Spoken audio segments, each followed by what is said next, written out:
નમસ્કાર. આજના આ ડીપ ડાઇવ સત્રમાં સ્વાગત છે. કલ્પના કરો કે એક વિશાળકાય હાથી આકાશમાંથી 3 કિલોમીટરની ઊંચાઈએથી નીચે પડી રહ્યો છે. બાપરે. હા, અને તમારે તેને જમીન પર પીંછાની જેમ બિલકુલ હળવાશથી કોઈ પણ જાતની ઈજા વગર ઉતારવાનો છે. આ કોઈ સાયન્સ ફિક્શન ફિલ્મનો સીન નથી. બિલકુલ નહીં. આ ઈસરો એટલે કે આપણી સ્પેસ એજન્સીનું તાજેતરનું એક વાસ્તવિક ટેસ્ટ છે. અવકાશ વિજ્ઞાન વિશે આપણે હંમેશા એવું જ વિચારતા આવ્યા છીએ કે તે માત્ર દૂરના તારાઓ કે બ્લેક હોલ પૂરતું સીમિત છે. હા, સામાન્ય રીતે લોકો એવું જ માનતા હોય છે. પણ આજે આપણે જે માહિતી અને રિસર્ચ પર વાત કરવાના છીએ તે સાબિત કરે છે કે સ્પેસ સાયન્સ હવે 3D printed rocket engine, private space station અને માઇક્રોગ્રેવિટીમાં માનવ શરીર કેવી રીતે કામ કરે છે ત્યાં સુધી પહોંચી ગયું છે. આજના આ સત્રનો મુખ્ય હેતુ એ જ સમજવાનો છે કે કેવી રીતે સરકારી એજન્સીઓ અને ખાનગી સ્ટાર્ટઅપ્સ ભેગા મળીને ભવિષ્યના અવકાશ યુગનો પાયો નાખી રહ્યા છે. સાચી વાત છે. અને આમાં સૌથી રસપ્રદ વાત તો એ છે કે આ બધું હવે ભવિષ્યની કોઈ કલ્પના નથી રહી. આ વર્તમાનની વાસ્તવિકતા બની ચૂક્યું છે. બરાબર. નાસાના ઐતિહાસિક વૈશ્વિક રેકોર્ડ્સથી લઈને ભારતની પોતાની સ્વદેશી ટેકનોલોજીકલ ક્રાંતિ એ બધું દર્શાવે છે કે આપણે અવકાશ સંશોધનના એક નવા સુવર્ણ યુગમાં પ્રવેશી ચૂક્યા છીએ. અને આ બધી બાબતોની ઊંડી સમજ હોવી અત્યારના સમયમાં બહુ જ જરૂરી છે. તો ચાલો પેલા વિશાળકાય હાથીવાળા ટેસ્ટથી જ શરૂઆત કરીએ.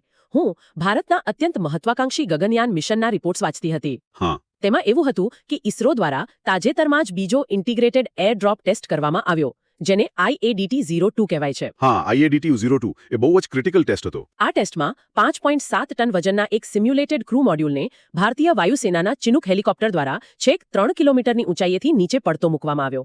આ 5.7 ટન વજન એટલે ગગનયાનના જીવન અનક્રૂડ મિશન મોડ્યુલ જેટલું જ વજન. બિલકુલ. પણ મને એ નથી સમજાતું કે આકાશમાંથી કોઈ વસ્તુને નીચે જ પાડવી, એમાં આટલું મોટું વિજ્ઞાન શું છે?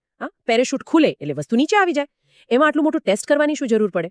જો આ જ તો સૌથી મોટી ગેરસમજ છે. અચ્છા. હા, જ્યારે 5.7 ટન જેટલું વજન ગુરુત્વાકર્ષણની અસરમાં 3 કિલોમીટર ઉપરથી ફ્રી ફોલ કરે એટલે કે મુક્તપણે નીચે પડે છે ને, ત્યારે તેની ગતિ પ્રતિ કલાક સેંકડો કિલોમીટર સુધી પહોંચી જાય છે. ઓહ! અને આ ગતિએ જો પેરાશૂટ અચાનક ખુલે તો તેના પર લાગતો આંચકો એટલો ભયંકર હોય છે કે કાં તો પેરાશૂટ ફાટી જાય અથવા તો અંદર બેઠેલા અવકાશ યાત્રીઓને નુકસાન થાય. ખરું? બિલકુલ.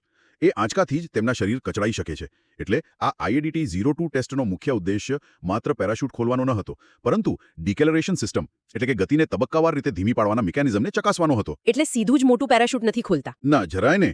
પહેલા નાના પેરાશૂટ ખુલે, જેથી ગતિ થોડી ઘટે, પછી મુખ્ય પેરાશૂટ ખુલે. આ એક અત્યંત જટિલ ફિઝિક્સ છે. જો 1 સેકન્ડનો પણ ફરક પડે ને તો આખું મોડ્યુલ જમીન પર પટકાઈ શકે છે. ઓહ!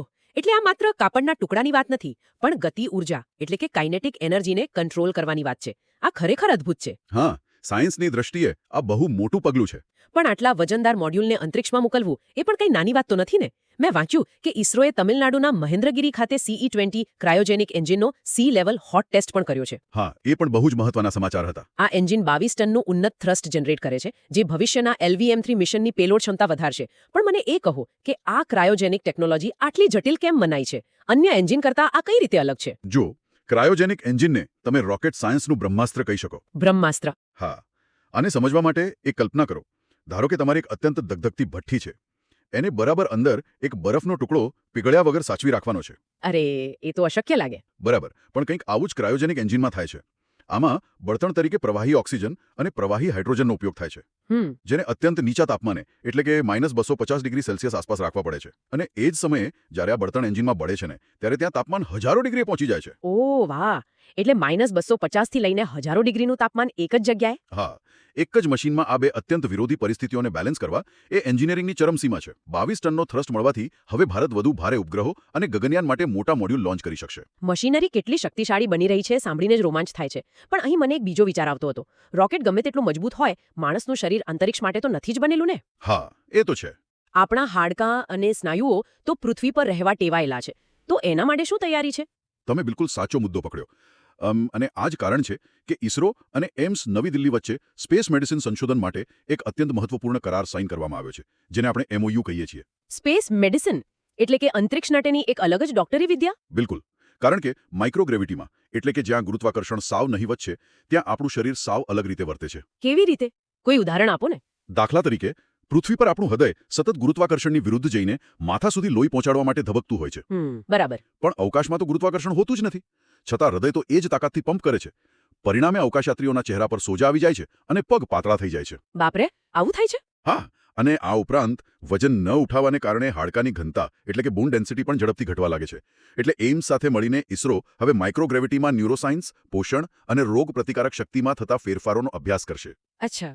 ભવિષ્યમાં જ્યારે ભારત પોતાનું ભારતીય અંતરિક્ષ સ્ટેશન બનાવશે ને ત્યારે આ સંશોધન અવકાશ યાત્રીઓ માટે જીવાદોરી સમાન બની રહેશે. એટલે કે હવે આપણે માત્ર એન્જિનિયરિંગ જ નહીં પણ બાયોલોજીના મોરચે પણ સ્પેસ જીતવાની તૈયારી કરી રહ્યા છીએ. હા, બંને મોરચે કામ ચાલી રહ્યું છે. આ બધું સાંભળીને એવું લાગે કે આ તો માત્ર ઇસરો જેવી મોટી સરકારી સંસ્થાઓનું જ કામ છે, પણ હવે અહીંયા આખી ગેમ બદલાઈ રહી હોય એવું લાગે છે. કઈ રીતે? હું ચેન્નાઈની એક સ્ટાર્ટઅપ કંપની અગ્નિકુલ કોસ્મોસ વિશે વાંચતી હતી. તેમણે અગ્નાઇટ નામનું વિશ્વનું પ્રથમ સંપૂર્ણ 3D પ્રિન્ટેડ બૂસ્ટર એન્જિન સફળતાપૂર્વક ટેસ્ટ કર્યું છે. હા, આ એક બહુ મોટી સિદ્ધિ છે પ્રાઇવેટ સેક્ટર માટે. અને સૌથી નવાઈની વાત એ છે કે આ એન્જિન સિંગલ પીસ કન્સ્ટ્રક્શન છે, એટલે કે એક જ ટુકડામાં બનેલું છે. આવું કેવી રીતે શક્ય છે? આ ખરેખર ક્રાંતિકારી છે. તમે પરંપરાગત રોકેટ એન્જિન બનાવવાની પ્રક્રિયા જુઓ, તેમાં હજારો અલગ અલગ નાના મોટા ભાગો હોય છે. બરાબર. આ બધા ભાગોને નટ, બોલ્ટ અથવા વેલ્ડિંગથી જોડવામાં આવે છે. પણ વિજ્ઞાનનો એક બહુ સામાન્ય નિયમ છે કે જ્યાં બે ભાગ જોડાય ત્યાં નબળાઈ ઊઠી થાય છે. પ્રચંડ દબાણ હેઠળ એ જોઇન્ટ્સ લીક થઈ શકે છે અથવા તૂટી પણ શકે છે. એટલે આ તો એવી વાત થઈ કે આખી કારને અલગ અલગ ભાગો જોડીને બનાવવાને બદલે 3D પ્રિન્ટરને કમાન્ડ આપો અને આખું ચાલુ એન્જિન એક જ વારમાં પ્રિન્ટ થઈને બહાર આવી જાય. બિલકુલ, એકદમ સાચી વાત. સિંગલ પીસ કન્સ્ટ્રક્શનના કારણે એન્જિનમાં કોઈ સાંધા જ નથી રહેતા, જેથી તેની મજબૂતી અનેક ગણી વધી જાય છે. અને સૌથી મોટો ફાયદો સમયનો છે. સમય કઈ રીતે બચે? પહેલા મહિનાઓ લાગી જતા તે હવે માત્ર થોડા દિવસોમાં બની શકે છે. સાથે જ આ અગ્નાઇટ એન્જિન ઇલેક્ટ્રિક મોટર સંચાલિત પંપ સાથે ટેસ્ટ કરવામાં આવ્યું છે, જે દર્શાવે છે કે આપણા ભારતીય સ્ટાર્ટઅપ્સ હવે આધુનિકતામાં વિશ્વના મોટા દેશોને ટક્કર આપી રહ્યા છે. વાહ!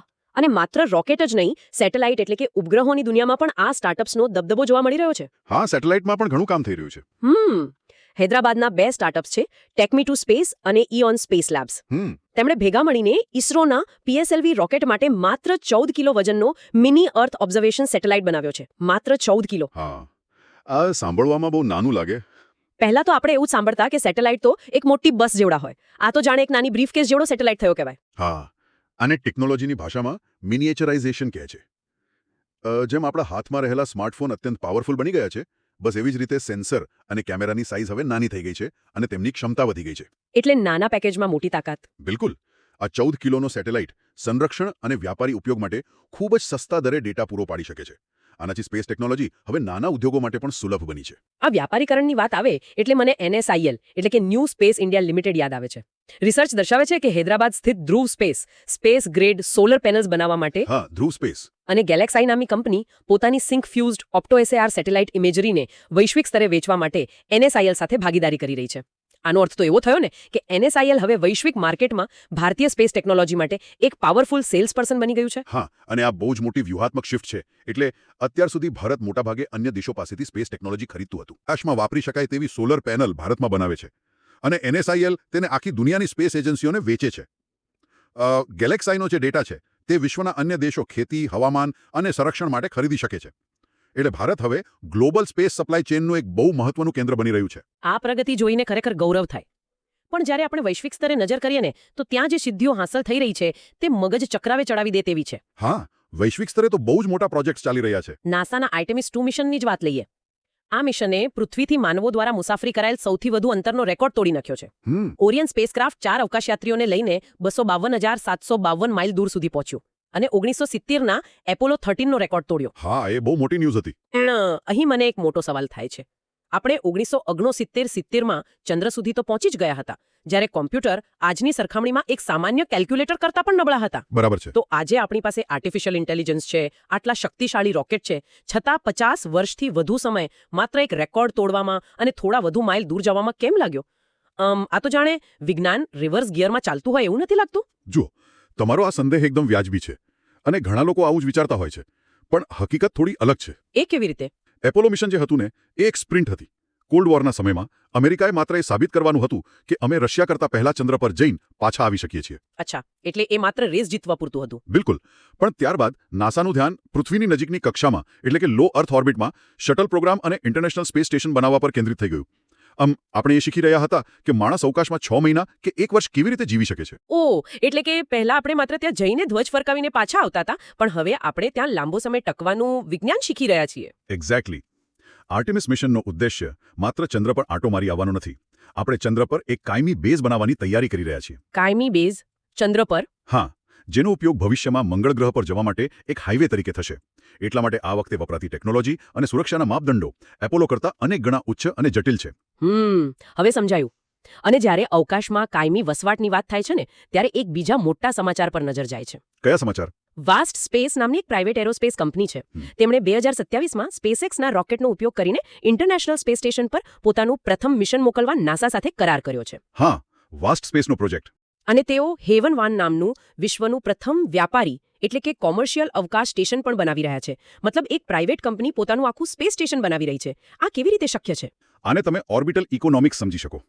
હાલનું જે ઇન્ટરનેશનલ સ્પેસ સ્ટેશન છે ને તે ઘણું જૂનું થઈ ગયું છે. હા, એ તો ઘણા દાયકાઓથી છે. અને થોડા વર્ષોમાં તેને નિવૃત્ત પણ કરવામાં આવશે. ત્યારબાદ પૃથ્વીની નજીકની કક્ષામાં સરકારી એજન્સીઓ નહીં પણ ખાનગી કંપનીઓનો દબદબો હશે. હેવન 1 એ દર્શાવે છે કે ભવિષ્યમાં અવકાશ માત્ર સરકારી સંશોધન માટે જ નહીં પણ પ્રવાસન અને ઔદ્યોગિક ઉત્પાદન માટે પણ ખુલ્લો મુકાશે. આ બધું તો પૃથ્વીની આસપાસની વાત થઈ, પણ જો આપણે ડીપ સ્પેસ એટલે કે ઊંડા બ્રહ્માંડ તરફ જઈએ તો ત્યાં જોખમો પણ એટલા જ મોટા છે ને. બહુ જ મોટા જોખમો છે. નાસાના વેન એલન પ્રોબ મિશનની માહિતી મેં વાંચી. એ બહુ ચોંકાવનારી છે. આ સ્પેસક્રાફ્ટે 14 વર્ષ સુધી પૃથ્વીના ચુંબકીય ક્ષેત્રમાં ફસાયેલા ચાર્જ કણોનો અભ્યાસ કર્યો અને એણે એક ત્રીજો રેડિયેશન બેલ્ટ પણ શોધી કાઢ્યો. પણ આ રેડિયેશન બેલ્ટ આટલા ખતરનાક કેમ હોય છે? આને સમજવા માટે આપણે એક બહુ રસપ્રદ એનાલોજી વાપરીએ. ધારો કે પૃથ્વીની આસપાસ બે વિશાળ અદ્રશ્ય ચુંબકીય ડોનટ્સ આવેલા છે. ડોનટ્સ? હા, પેલા ખાવાના ડોનટ જેવો જ આકાર. અને આ ડોનટ્સની અંદર અત્યંત ખતરનાક રેડિયોએક્ટિવ ગોળીઓ પ્રકાશની ગતિએ સતત ઘૂમી રહી છે. બાપરે! આ જ છે વેન એલન બેલ્ટ. સૂર્યમાંથી આવતા વિનાશક કણો પૃથ્વીના ચુંબકીય ક્ષેત્રમાં ફસાઈને આ બેલ્ટ બનાવે છે. એટલે જ્યારે પણ કોઈ ઉપગ્રહ કે અવકાશયાત્રી પૃથ્વીની બહાર જાય ત્યારે તેણે આ રેડિયોએક્ટિવ ગોળીઓનો સામનો કરવો જ પડે. બિલકુલ. અને આ પ્રોબે 14 વર્ષ સુધી એ જ અભ્યાસ કર્યો કે આ કણો ક્યારે વધે છે અને ક્યારે ઘટે છે. ત્રીજા બેલ્ટની શોધ એ દર્શાવે છે કે અવકાશનું હવામાન આપણે ધારીએ છીએ તેના કરતાં ઘણું વધુ ગતિશીલ છે. અચ્છા, તો આ ડેટાનો ફાયદો શું થશે? આ ડેટા ભવિષ્યના સ્પેસક્રાફ્ટને રેડિયેશનથી બચાવવા માટે મજબૂત ઢાલ બનાવવામાં મદદ કરશે. તાજેતરમાં જ 14 વર્ષની સફળ સેવા બાદ આ પ્રોબે વાતાવરણમાં ફરી પ્રવેશ કરીને પોતાનું મિશન પૂરું કર્યું છે. આ ઢાલ અને સુરક્ષાની વાત વચ્ચે મને આજના રિસર્ચની સૌથી વધુ મગજ ચક્રાવે ચડાવી દે તેવી એકદમ રહસ્યમય શોધ વિશે વાત કરવી છે. હા, પેલી ગેલેક્સીવાળી વાત ને? હા, હબલ ટેલિસ્કોપે એક ગેલેક્સી એટલે કે આકાશગંગા શોધી કાઢી છે જેનું નામ છે ક્લાઉડ 9. આ ગેલેક્સી પૃથ્વીથી 14 મિલિયન પ્રકાશ વર્ષ દૂર છે, પણ આને એક નિષ્ફળ ગેલેક્સી કહેવાય છે. અને એનું કારણ બહુ રસપ્રદ છે. કારણ કે તેમાં એક પણ તારો નથી. આમ તે માત્ર ડાર્ક મેટર દ્વારા પ્રભુત્વ ધરાવતું વિશાળ હાઇડ્રોજન વાદળ છે. આ તો કંઈક એવું થયું કે ક્લાઉડ 9 જાણે બ્રહ્માંડનું એક અજસ્ય ભૂતિયા શહેર છે. હા, ભૂતિયા શહેર એ બહુ સાચો શબ્દ છે. એક એવું શહેર જ્યાં જમીન છે પણ એક પણ મકાન નથી, એક પણ લાઇટ નથી, છતાં તે અસ્તિત્વ ધરાવે છે. આ શક્ય કેવી રીતે બને? આ ખરેખર બ્રહ્માંડ વિજ્ઞાનની એક આહા મોમેન્ટ છે. આપણે જ્યારે પણ ગેલેક્સી વિશે વિચારીએ ત્યારે આપણને અબજો ચમકતા તારાઓનું ઝુમખું યાદ આવે. બરાબર, રાત્રે આકાશમાં દેખાય એવું. પણ વિજ્ઞાન કહે છે કે બ્રહ્માંડનું 80%થી વધુ વજન એવા પદાર્થનું બનેલું છે જેને આપણે જોઈ જ નથી શકતા. તેને ડાર્ક મેટર કહે છે. તે પ્રકાશને ઉત્સર્જિત કે શોષિત કરતું જ નથી. એટલે જો આપણે તેને જોઈ નથી શકતા તો આપણને ખબર કેવી રીતે પડી કે તે ત્યાં છે? તેના ગુરુત્વાકર્ષણ બળના કારણે. જો ક્લાઉડ 9માં રહેલા હાઇડ્રોજન ગેસને ભેગો પકડી રાખવા માટે જેટલું ગુરુત્વાકર્ષણ જોઈએ ને તે કોઈ અદૃશ્ય શક્તિ જ પૂરી પાડી રહી છે. અને તે છે ડાર્ક મેટર. અચ્છા. સામાન્ય રીતે આવા વાદળોમાં દબાણ વધતા તારાઓનો જન્મ થતો હોય છે, પણ ક્લાઉડ 9માં એ પ્રક્રિયા ક્યારેય શરૂ જ ન થઈ. આ એક નિષ્ફળતા છે, પણ વિજ્ઞાન માટે આ એક બહુ મોટી જીત છે. આનો અર્થ તો એ થયો ને કે જે વસ્તુ આપણે જોઈ શકતા નથી તે જ અદૃશ્ય ડાર્ક મેટર આખા બ્રહ્માંડનું માળખું ઘડી રહ્યું છે. ચમકતા તારાઓ તો માત્ર એક ડેકોરેશન છે, અસલી પાયો તો આ અદૃશ્ય શક્તિ છે. આ ખરેખર અકલ્પનીય છે. બિલકુલ. આનાથી આપણી બ્રહ્માંડને જોવાની દ્રષ્ટિ જ બદલાઈ જાય છે. તો જો આપણે આજના આ સફરના બધા જ બિંદુઓને જોડીએ તો ચિત્ર અત્યંત વિશાળ અને સ્પષ્ટ બને છે. ભારતના 3 કિલોમીટર ઉપરથી 5.7 ટનના ક્રૂ મોડ્યુલના ડ્રોપ ટેસ્ટથી લઈને 3D પ્રિન્ટેડ એન્જિન અને માત્ર 14 કિલોના મિની સેટેલાઇટની ક્રાંતિ. અને બીજી તરફ વૈશ્વિક સ્તરે નાસાના આર્ટેમિસ મિશનના 2.5 લાખ માઇલના રેકોર્ડ્સ અને છેક 14 મિલિયન પ્રકાશ વર્ષ દૂર આવેલા તારાઓ વગરના ભૂતિયા શહેર ક્લાઉડ 9ના રહસ્યો. અવકાશ સંશોધનનો વ્યાપ એવી ઝડપે વિસ્તરી રહ્યો છે જેની કલ્પના કરવી પણ અઘરી છે. સાચી વાત. અને અહીં એક વાત ખાસ સમજવા જેવી છે. આ બધું માત્ર આકાશની વાતો નથી. એટલે પૃથ્વી પર પણ એની અસર છે. અને એમ્સનું સ્પેસ મેડિસિન સંશોધન પૃથ્વી પર પણ વૃદ્ધાવસ્થા અને હાડકાના રોગોના ઇલાજમાં નવી દિશા ખોલી શકે છે. અવકાશમાં થયેલું રોકાણ વાસ્તવમાં પૃથ્વી પરના આપણા રોજિંદા જીવન અને સ્વાસ્થ્યમાં સીધો ફાયદો પહોંચાડી રહ્યું છે. બિલકુલ સાચી વાત કહી તમે. આજના આ સત્રોએ આપણને નવી ટેકનોલોજી અને બ્રહ્માંડના રહસ્યો વિશે ઘણું બધું વિચારતા કરી દીધા છે. પરંતુ આ બધી માહિતીની વચ્ચે એક એવો ગંભીર પ્રશ્ન ઊભો થાય છે જે કદાચ ભવિષ્યમાં આખી દુનિયાના સમીકરણો બદલી નાખશે. આપણે જોયું કે એક તરફ વાસ્ટ સ્પેસ જેવી ખાનગી કંપનીઓ હેવન 1 જેવા પોતાના અલગ વ્યાપારી સ્પેસ સ્ટેશન બનાવી રહી છે. હા. અને બીજી તરફ આપણે ક્લાઉડ 9 જેવા અદૃશ્ય ડાર્ક મેટરના રહસ્યો ઉકેલી રહ્યા છીએ. ત્યારે પ્રશ્ન એ થાય છે કે જ્યારે આ અવિરત ખાનગીકરણ અને બ્રહ્માંડના સૌથી ઊંડા રહસ્યો એકબીજા સાથે ટકરાશે ત્યારે ભવિષ્યના અવકાશ યુગની માલિકી કોની હશે? આ બહુ મોટો સવાલ છે. હા, આ અનંત અવકાશના નિયમો કોણ નક્કી કરશે? શું ત્યાં કોઈ દેશનો કાયદો ચાલશે, કોઈ પ્રાઇવેટ કોર્પોરેશનનો એકાધિકાર હશે કે પછી તે સમગ્ર માનવજાતની સહિયારી સંપત્તિ ગણાશે? આ એક એવો સવાલ છે જેનો જવાબ માત્ર વિજ્ઞાન પાસે નથી, પરંતુ આવનારી પેઢીઓએ તેને શોધવો જ પડશે.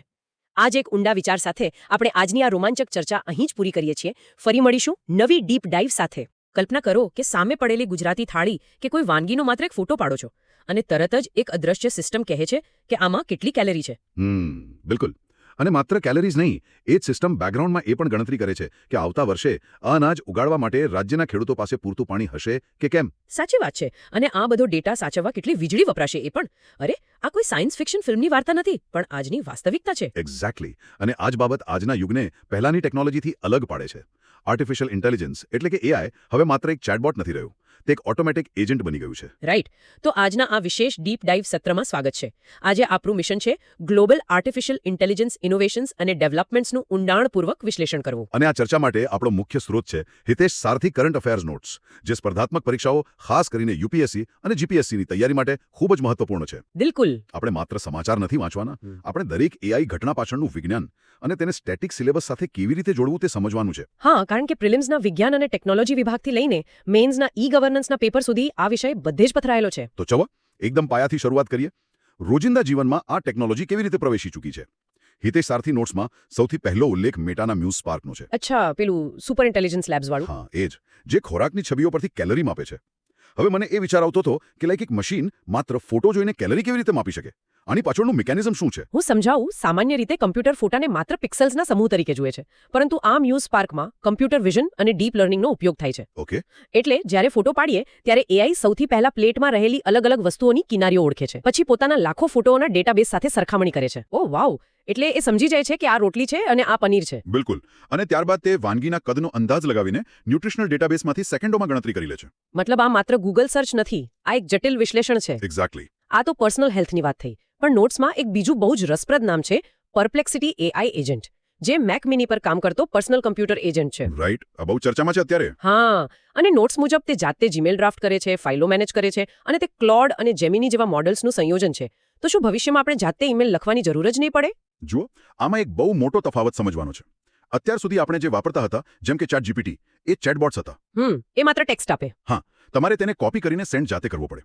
પણ આ પરપ્લેક્સિટી જે છે તે એક એજન્ટ છે. એજન્ટ પાસે એક્શન લેવાની સત્તા હોય છે. અચ્છા, એટલે એ જાતે જ સેન્ડ પણ કરી દેશે? બિલકુલ. તમે માત્ર આદેશ આપો અને તે પોતે ઈમેલ ખોલશે, ડ્રાફ્ટ કરશે અને સેન્ડ કરી દેશે. આ ઓટોમેશનનું એક નવું લેવલ છે. બાપરે બાપ, આ તો જબરદસ્ત કહેવાય. અને ફિનટેક સેક્ટરમાં પણ આ ઓટોમેશન બહુ ઝડપથી આગળ વધી રહ્યું છે. મેં નોટ્સમાં વાંચ્યું કે રેઝર પેએ એજન્ટ સ્ટુડિયો રજૂ કર્યું છે. હા, જે પેમેન્ટ માટે છે. રાઈટ. આ ક્લોડ એજન્ટ એસડીકે પર બનેલું છે. જ્યારે કોઈ ગ્રાહક અધવચ્ચે જ પેમેન્ટ છોડી દે ત્યારે આ એઆઈ વચમાં આવીને પેમેન્ટ પૂરું કરવામાં ટ્રાય કરે છે. એટલે જાણે કોઈ દુકાનદાર ગ્રાહકને દરવાજેથી પાછો બોલાવીને કહે કે અરે ભાઈ ઉભા રહો, હું તમને ડિસ્કાઉન્ટ આપું. હા, બિલકુલ એવું જ. પણ આમાં જે પેલો શબ્દ છે એસડીકે, એને આપણે જરા સરળ ભાષામાં ડીકોડ કરીએ. ચોક્કસ. એસડીકે એટલે સોફ્ટવેર ડેવલપમેન્ટ કિટ. ધારો કે એક કાર બનાવવી છે. હવે જો એન્જિન જાતે બનાવવા બેસો તો વર્ષો લાગી જાય. સાચી વાત. તેના બદલે તમે કોઈ સારી કંપનીનું તૈયાર એન્જિન ખરીદી લો અને કારમાં ફિટ કરી દો. એસડીકે આવું જ એક તૈયાર એન્જિન છે. ઓહ, એટલે રેઝર પેએ પોતાનું આઈ શૂન્યમાંથી નથી બનાવ્યું. ના, તેમણે ક્લોડનું તૈયાર એન્જિન લીધું અને પોતાની સિસ્ટમમાં જોડી દીધું. આનાથી તો સમય અને ખર્ચ બંને બચી જાય. અને ફિનટેકમાં જ ફોનપેનું એઆઈ સર્ચ પણ છે, જે માઇક્રોસોફ્ટ ફાઉન્ડ્રી પર બનેલું છે. હા, અને આ નેચરલ લેંગ્વેજ સર્ચ પર કામ કરે છે. રાઈટ. એટલે કે કોઈ ગામડાના દાદાજી પોતાના ફોનમાં માત્ર એટલું બોલે કે મારું ફાસ્ટેગ રિચાર્જ કરી દે, તો સિસ્ટમ તે સમજી જાય. અને આ જ સૌથી મોટી ક્રાંતિ છે. ભારતમાં ડિજિટલ સાક્ષરતા હજુ પણ એક મોટો પડકાર છે.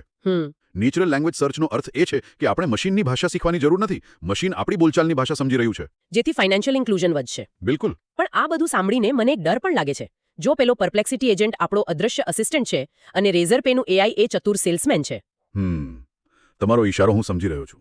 તો શું આપણે નાના કાર્યો માટે મશીનો પર વધુ પડતા નિર્ભર નથી થઈ રહ્યા? હા, આને આપણે અલ્ગોરિધમિક નિર્ભરતા કહીએ છીએ. જ્યારે મશીનો આપણા વતી નિર્ણયો લેવા માંડે ત્યારે માનવ મગજ આળસુ બની શકે છે. અને પેલો એઆઈ સેલ્સમેન આપણને એવી વસ્તુઓ ખરીદવા પણ મજબૂર કરી શકે જેની જરૂર જ ના હોય. ડેફિનેટલી. આ કન્ઝ્યુમર બિહેવિયર પરનું બહુ મોટું મેનિપ્યુલેશન છે. સાચી વાત. હવે થોડા આગળ વધીએ. જો એઆઈ વ્યક્તિગત નાણાકીય વ્યવહારો સંભાળી શકે છે તો શું આખા રાજ્યનો વહીવટ તેના પર ન છોડી શકાય? આ બહુ મોટો પ્રશ્ન છે મેઇન્સ પરીક્ષા માટે. હા, અને નોટ્સ આપણને વિવિધ રાજ્યોના એઆઈ મિશન્સ તરફ લઈ જાય છે. હિતેશ સારથી નોટ્સમાં મધ્યપ્રદેશના એઆઈ મિશનની વાત છે, જે 3 તબક્કામાં થશે. રાઈટ. ઇન્ફ્રાસ્ટ્રક્ચર, એપ્લિકેશન અને કાયમી ક્ષમતા. બિલકુલ. અને આ ખાસ કરીને ખેડૂતો અને જાહેર સેવાઓ માટે છે. મને આ બહુ વ્યવહારુ લાગ્યું. બહુ જ વ્યવહારુ છે, કારણ કે ઘણીવાર સરકારો સીધી જ કોઈ ફેન્સી એપ્લિકેશન લોન્ચ કરી દે છે, પણ પાછળ સર્વર ડાઉન થઈ જાય છે. હા, એવું તો બહુ વાર બને છે. એટલે મધ્યપ્રદેશ સરકારે સમજદારી બતાવી કે પહેલા ડેટા સેન્ટર્સ અને નેટવર્ક ઊભું કરો, પછી ખેડૂતોને હવામાન કે જમીનની માહિતી આપો. આ બાબતમાં ઉત્તર પ્રદેશ પણ પાછળ નથી. યુપીમાં મુખ્યમંત્રી દ્વારા લખનૌમાં આઈબીએમના એઆઈ ગોવટેક ઇનોવેશન સેન્ટરનું ઉદ્ઘાટન કરાયું છે. હા, અને લખનૌને એઆઈસીટી બનાવવાનું વિઝન છે. રાઈટ. સાથે જ ઇન્ડિયા એઆઈ અને યુપીડીઈએસસીઓ દ્વારા 65 નવી એઆઈ લેબ્સ સ્થપાશે. સિક્કિમના ગંગટોકમાં પણ વર્કશોપ થઈ. જુઓ, અહીં મેઇન્સ પરીક્ષાના જીએસ પેપર 2 એટલે કે ઈ ગવર્નન્સનો સીધો એંગલ છે. ઓકે. તમે જે ગોવટેક શબ્દ કહ્યો તેનો અર્થ શાસનમાં ટેકનોલોજી. ધારો કે સરકારની કોઈ સબસિડી યોજના છે, હા. તેમાં કોના ડોક્યુમેન્ટ સાચા છે એ મેન્યુઅલી ચેક કરવામાં મહિનાઓ લાગે, પણ એઆઈ ડેટાનું વિશ્લેષણ કરીને મિનિટોમાં સાચા લાભાર્થી શોધી લે. આનાથી પારદર્શિતા વધે છે.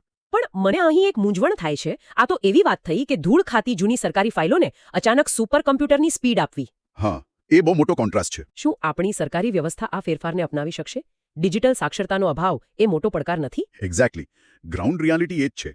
એટલે જ તો યુપી સરકારે 65 નવી એઆઈ લેબ્સ અને કૌશલ્ય વિકાસ કેન્દ્રોની વાત કરી છે. અચ્છા, એટલે ટ્રેનિંગ આપશે. હા, જ્યાં સુધી કર્મચારીઓને સિસ્ટમ વાપરતા નહીં આવડે ત્યાં સુધી ગમે તેટલું મોટું ગવટેક હોય તે નિષ્ફળ જ જશે. રાઈટ. ક્ષમતા નિર્માણ વિના ટેકનોલોજી લાવવી એ ડ્રાઇવિંગ શીખ્યા વગર ગાડી ખરીદવા જેવું છે. બિલકુલ સચોટ ઉદાહરણ. હવે એક બીજો પ્રશ્ન. રાજ્યો પાસે પોલિસી છે, પણ આટલો બધો ડેટા પ્રોસેસ કરવા માટે હાર્ડવેર અને ડેટા સેન્ટર્સ ક્યાંથી આવશે? આના માટે બહુ જ મોટો કમ્પ્યુટિંગ પાવર જોઈએ. અને આ જ આપણને નેશનલ ઇન્ફ્રાસ્ટ્રક્ચર તરફ દોરી જાય છે. નોટ્સ મુજબ ભારત પોતાની પ્રથમ સાર્વભૌમ એટલે કે સોવરિન એઆઈ ફેક્ટરી બનાવી રહ્યું છે. આ બહુ જ અગત્યનો મુદ્દો છે પરીક્ષા માટે. હા, એનવીડિયા અને એલએનટી વચ્ચે ઐતિહાસિક ભાગીદારી થઈ છે. ચેન્નઈ અને મુંબઈમાં ડેટા સેન્ટર બનાવીને ગીગાવોટ સ્કેલની એઆઈ ફેક્ટરી બનશે. જેમાં જીપીયુ ક્લસ્ટરો વપરાશે. પણ અહીં એક એક્ઝામ ટ્રેપ છે. ઉમેદવારો માટે આ સાર્વભૌમ એઆઈનો અર્થ સમજવો જરૂરી છે. શું આ માત્ર કોઈ માર્કેટિંગ શબ્દ છે? ના ના, આ રાષ્ટ્રીય સુરક્ષાનો બહુ સંવેદનશીલ મુદ્દો છે. સમજો કે અત્યારે આપણે મોટાભાગે અમેરિકન કંપનીઓના સર્વર વાપરીએ છીએ. હા. જો કોઈ યુદ્ધ કે કટોકટી થાય અને તેઓ આપણો એક્સેસ બંધ કરી દે તો આપણું બધું જ ઠપ થઈ જાય. ઓહ, એટલે આપણે તેમના પર નિર્ભર છીએ. રાઈટ. સાર્વભૌમ એઆઈના 2 મુખ્ય પાસા છે. પહેલું, ડેટા લોકલાઇઝેશન, એટલે કે ભારતના લોકોનો ડેટા ભારતમાં જ રહે. ઓકે. અને બીજું, વિદેશી મોડલ્સ પાશ્ચાત્ય સંસ્કૃતિ પર બનેલા છે, જ્યારે સાર્વભૌમ એઆઈ ભારતીય ભાષાઓ અને કાયદાઓ મુજબ ટ્રેન થયેલું હશે. સમજી ગઈ. આ દેશની ડિજિટલ આઝાદી માટે જરૂરી છે. બિલકુલ. આંતરરાષ્ટ્રીય સ્તરે પણ નોટ્સમાં ઇન્ડો ફ્રેન્ચ સેન્ટર ફોર એઆઈએચ એટલે કે આઈએફસીઆઈએચની વાત છે. હા, એમ્સ દિલ્હી ખાતે. રાઈટ. હેલ્થ કેર અને ન્યુરોસાયન્સ માટે. પણ મને એવો સવાલ થાય છે કે અમેરિકાને છોડીને આપણે ફ્રાન્સ સાથે કેમ ભાગીદારી કરી રહ્યા છીએ? આનું જીઓપોલિટિક્સ શું છે? આ બહુ સ્માર્ટ કૂટનીતિ છે. જો અત્યારે અમેરિકા અને ચીન 2 જ મોટી એઆઈ મહાસત્તાઓ છે. ભારત કોઈ એક દેશ પર નિર્ભર રહેવા માંગતું નથી. ફ્રાન્સ યુરોપનું મોટું ટેક હબ છે અને તે પણ અમેરિકન વર્ચસ્વનો વિકલ્પ શોધી રહ્યું છે. અચ્છા, એટલે આપણે બેલેન્સ કરી રહ્યા છીએ. એક્ઝેક્ટલી. આને ટેકનોલોજીકલ મલ્ટીપોલારિટી કહેવાય, જેથી આપણી સ્વાયત્તતા જળવાઈ રહે. અને હેલ્થકેર પસંદ કર્યું એ બતાવે છે કે વાત માત્ર નફાની નથી. બિલકુલ, માનવ કલ્યાણ પણ જોડાયેલું છે. તો ચાલો હેલ્થકેર અને પર્યાવરણની જ વાત કરીએ. નોટ્સમાં ભારતનું પ્રથમ સરકારી એઆઈ ક્લિનિક જીમ્સ નોઈડા ખાતે શરૂ થયાનો ઉલ્લેખ છે. હા, અહીં ઉમેદવારોએ ખાસ ધ્યાન રાખવું. રાઈટ, કારણ કે ઇન્ડો ફ્રેન્ચ સેન્ટર આઈએમએસ દિલ્હીમાં છે, જ્યારે પ્રથમ સરકારી એઆઈ ક્લિનિક જીમ્સ નોઈડામાં છે. પ્રિલિમ્સમાં આ એક્ઝામ ટ્રેપ બની શકે છે. હા, બિલકુલ. અને આ ક્લિનિકનો હેતુ નિદાનની ચોકસાઈ વધારવાનો છે. એઆઈ એક્સ-રે કે સ્કેનમાં એવી નાની વિગતો પકડી શકે જે કદાચ ડોક્ટરથી પણ છૂટી જાય. ઓહ, એટલે બીમારી વહેલી પકડાઈ જાય. અને વૈશ્વિક સ્તરે જુઓ તો ઓપન એઆઈ અને ગેટ્સ ફાઉન્ડેશનની હોરાઇઝન 1000 પહેલ છે. હા, આફ્રિકા માટે. રાઈટ. રવાંડાથી શરૂઆત કરીને $50 મિલિયન રોકાણ થશે હેલ્થકેર વર્કર્સની અછતને પહોંચી વળવા. આ બહુ જ મોટો કન્સેપ્ટ છે. જ્યાં ડોક્ટરો નથી ત્યાં માત્ર એક સ્માર્ટફોન અને એઆઈની મદદથી લોકોનો જીવ બચાવી શકાશે. આ તો ખરેખર બહુ જ સકારાત્મક વાત છે. પણ હવે જ્યારે હું નોટ્સના પર્યાવરણ વિભાગ પર આવું છું ત્યારે મને એક બહુ મોટો વિરોધાભાસ દેખાય છે. અચ્છા, કયો વિરોધાભાસ? નોટ્સ કહે છે કે દુબઈમાં પ્રથમ આંતરરાષ્ટ્રીય ગ્રીન એઆઈ કોન્ફરન્સ યોજાઈ, જ્યાં આબોહવા પરિવર્તન સામે લડવા વાત થઈ. પણ હમણાં જ આપણે વાત કરી કે ચેન્નઈ અને મુંબઈમાં ગીગાવોટ સ્કેલની એઆઈ ફેક્ટરીઓ બનશે. ગીગાવોટ એટલે કેટલો બધો પાવર? બિલકુલ, પુષ્કળ વીજળી વપરાશે. મેં ક્યાંક વાંચ્યું હતું કે ચેટ જીપીટી એક સર્ચ માટે ગૂગલ કરતાં 10 ગણી વધુ ઉર્જા વાપરે છે. અને આ ડેટા સેન્ટર્સને ઠંડા રાખવા લાખો લીટર પાણી જોઈએ. રાઈટ. તો એક તરફ એઆઈ પર્યાવરણને નુકસાન કરી રહ્યું છે અને બીજી તરફ આપણે દુબઈમાં ગ્રીન એઆઈની વાતો કરી રહ્યા છીએ. આ સંતુલન કેવી રીતે સમજવું? આ બહુ જ શાર્પ ઓબ્ઝર્વેશન છે અને આ જ આધુનિક ટેકનોલોજીનો સૌથી મોટો પેરેડોક્સ છે. એઆઈનું કાર્બન ફૂટપ્રિન્ટ ખરેખર ચિંતાજનક છે. તો પછી ગ્રીન એઆઈ શું છે? સિક્કાની બીજી બાજુ એ છે કે ક્લાઇમેટ ચેન્જ એટલો જટિલ પ્રોબ્લેમ છે કે તેને ઉકેલવા એઆઈની જરૂર પડશે. એ કેવી રીતે? ઉદાહરણ તરીકે સ્માર્ટ ગ્રીડ્સ આપણા દેશમાં વીજળીના ટ્રાન્સમિશનમાં ઘણો બગાડ થાય છે એઆઈ એક્ઝેક્ટ ગણતરી કરી શકે કે કયા સમયે ક્યાં કેટલી વીજળી જોઈએ છે ઓકે એટલે બગાડ અટકે. હા અને દુબઈની કોન્ફરન્સનો ઉદ્દેશ્ય જ એ છે કે એવા એલ્ગોરિધમ્સ બનાવો જે કામ કરવા માટે ઓછી ઉર્જા વાપરે એટલે કે પર્યાવરણ બચાવવા માટે પણ આપણે એઆઈનો જ સહારો લેવો પડશે. એક્ઝેક્ટલી. ખરેખર આ વિષય બહુ જ ડીપ છે. આપણે હિતેશ સારથી કરંટ અફેર્સ નોટ્સના આધારે લગભગ તમામ પાસાઓ કવર કરી લીધા છે. હા પ્રિલિમ્સ અને મેઇન્સ બંને માટે પૂરતો ડેટા છે આમાં. તો સત્ર પૂરું કરતા પહેલા ચાલો એક ક્વિક રિવિઝન કેપ્સ્યુલ લઈ લઈએ. ચોક્કસ આપણે ટોપ 5 ફેક્ટ્સ રિવાઇઝ કરી લઈએ. પહેલું મ્યૂઝ સ્પાર્ક કોનું છે? મેટાનું. રાઈટ. બીજું પ્રથમ સરકારી એઆઈ ક્લિનિક ક્યાં બન્યું? જીમ્સ નોઈડા. ત્રીજું સાર્વભૌમ એઆઈ ફેક્ટરી કોણ બનાવી રહ્યું છે? એનવીડિયા અને એલએનટી ચેન્નઈ અને મુંબઈમાં. ચોથું ગ્રીન એઆઈ કોન્ફરન્સ ક્યાં થઈ? દુબઈમાં. અને પાંચમું હોરાઇઝન 100 પહેલ કોની છે? ઓપન એઆઈ અને ગેટ્સ ફાઉન્ડેશનની આફ્રિકા માટે. આટલા ફેક્ટ્સ ઉમેદવારોએ ખાસ યાદ રાખવા. બિલકુલ. અને હવે અંતમાં આપણા શ્રોતાઓ માટે એક વિચાર પ્રેરક પ્રશ્ન. આપણે આટલી બધી સિસ્ટમ્સની વાત કરી. હા. અત્યારે તો આ બધાની પાછળ માણસ બેઠો છે. હા. પણ જ્યારે આ તમામ એઆઈ મોડલ્સ માણસની દખલગીરી વગર સીધા એકબીજા સાથે વાત કરવા લાગશે, અને જાતે જ નિર્ણયો લેવા લાગશે. રાઈટ, તો ત્યારે જો કોઈ મોટી સિસ્ટમ ફેલિયર થાય કે ભૂલ થાય તો જવાબદારી કોની રહેશે? આ ખરેખર બહુ જ જટિલ નૈતિક પ્રશ્ન છે. આપણે કોને સજા કરીશું? મશીનને, ડેવલપરને કે પછી સરકારને? આ જ તો પ્રશ્ન છે. આ એકાઉન્ટેબિલિટીનો કોયડો ભવિષ્યમાં બહુ મોટો બનવાનો છે. ડેફિનેટલી મેન્સના નિષ્કર્ષમાં આ મુદ્દો બહુ કામ લાગી શકે છે. તો આ જ વિચાર સાથે આજના ડીપ ડાઇવને અહીં વિરામ આપીએ છીએ. આપણે હિતેશ સારથી નોટ્સમાંથી ઘણું જાણ્યું. ફરી મળીશું એક નવા વિષયના વિશ્લેષણ સાથે. સામાન્ય રીતે જ્યારે આપણે કોઈ મેડિકલ રિપોર્ટ કે કોઈ રોગના નિદાનની વાત કરીએ ને ત્યારે મનમાં એક અલગ જ પ્રકારની સચોટતાની અપેક્ષા હોય છે. હા, એકદમ. જાણે કે કોઈ એન્જિનિયરિંગ ડ્રોઈંગ જોતા હોઈએ. એટલે મારો કહેવાનો અર્થ એ છે કે ધારો કે કોઈ વ્યક્તિનો હાથ ભાંગે છે ત્યારે એક્સરેમાં પેલી વાંકી ચૂકી સફેદ લાઈન આપણને સ્પષ્ટ દેખાય છે. બરાબર છે. અને ડોક્ટર બસ આંગળી ચીંધીને સીધું જ કહે છે કે હા અહીં ફ્રેક્ચર છે. સાચી વાત છે. તે સ્થિતિ એકદમ બાઇનરી હોય છે. મતલબ કે હાડકું તૂટેલું છે અથવા નથી તૂટેલું. અને હું કહીશ કે તે એક પ્રકારની શાંતિ આપે છે આપણને. હા. માનવ મગજને એવી વસ્તુઓ બહુ ગમે છે જે સ્પષ્ટ જોઈ શકાય, જેને આપણે એક ચોક્કસ ખાનામાં મૂકી શકીએ. બરાબર. પરંતુ જ્યારે આપણે આધુનિક ટેકનોલોજી અને જટિલ બીમારીઓના ક્ષેત્રમાં પ્રવેશીએ ત્યારે અચાનક તે એક્સરે મશીન જેવી સીધી અને સરળ પદ્ધતિઓની મર્યાદાઓ દેખાવા લાગે છે. એકદમ સાચું. ત્યાં બ્લેક એન્ડ વ્હાઇટ જેવું કંઈ નથી હોતું. હા, આપણે એક એવા ડાયગ્નોસ્ટિક લેન્ડસ્કેપ તરફ જોઈ રહ્યા છીએ જે ઘણો જ જટિલ છે. અને આજના ગહન વિશ્લેષણમાં એટલે કે આપણી આ ડીપ ડાઇવમાં આપણે આ જટિલતાને ઉકેલવાના છીએ. ચોક્કસ. હિતેશ સારથી કરંટ અફેર્સ નોટ્સના આધારે આજે આપણે એ જોવાનું છે કે ભારતીય પ્રૌદ્યોગિકી સંસ્થાઓ એટલે કે આપણી આઈઆઈટીઝ કઈ રીતે માત્ર એન્જિનિયરિંગ કોલેજો મટીને હવે રાષ્ટ્રીય સમસ્યાઓનું સમાધાન આપતા ડીપ ટેક રિસર્ચ હબ બની રહી છે. અને આજના સમયમાં આ બહુ મોટી વાત છે. બિલકુલ. વિજ્ઞાન અને ટેકનોલોજીના દૃષ્ટિકોણથી આ મુદ્દો કોઈ પણ ઉચ્ચ સ્તરીય સ્પર્ધાત્મક પરીક્ષા, પછી તે યુપીએસસી હોય, જીપીએસસી હોય કે સીઈ હોય, તેની પ્રિલિમ્સ અને મુખ્ય પરીક્ષાના જીએસ પેપર 3 માટે અત્યંત નિર્ણાયક છે. તો ચાલો આને વિગતવાર સમજીએ. હા, આ બાબત સમજવી ખૂબ જ જરૂરી છે. કારણ કે ઐતિહાસિક રીતે જો આપણે જોઈએ તો એવું જ માનવામાં આવતું કે આ સંસ્થાઓ માત્ર થિયરી પૂરતી સીમિત છે. એટલે કે ક્લાસરૂમ પૂરતી જ. હા, અથવા તો તે માત્ર શ્રેષ્ઠ એન્જિનિયર્સ તૈયાર કરવાના કારખાના છે એવું જ લોકો વિચારતા. પરંતુ હવે ચિત્ર સંપૂર્ણપણે બદલાઈ ગયું છે. આ સંસ્થાઓ હવે માત્ર રિસર્ચ પેપર પ્રકાશિત કરવા પર અટકેલી નથી.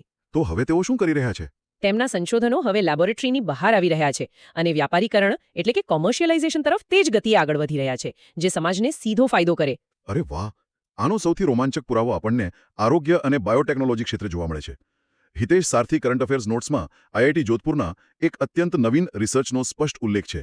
કેન્સરના નિદાન માટેનું એક ફ્લેક્સિબલ સેમિકન્ડક્ટર સેન્સર. હા, આ એક બહુ જ મોટું ઇનોવેશન છે. પણ મને અહીં એક પ્રશ્ન થાય છે. આ એક પહેરવાલાયક ટેકનોલોજી એટલે કે વેરેબલ ટેક છે. પણ આ ઉપકરણ કામ કેવી રીતે કરે છે?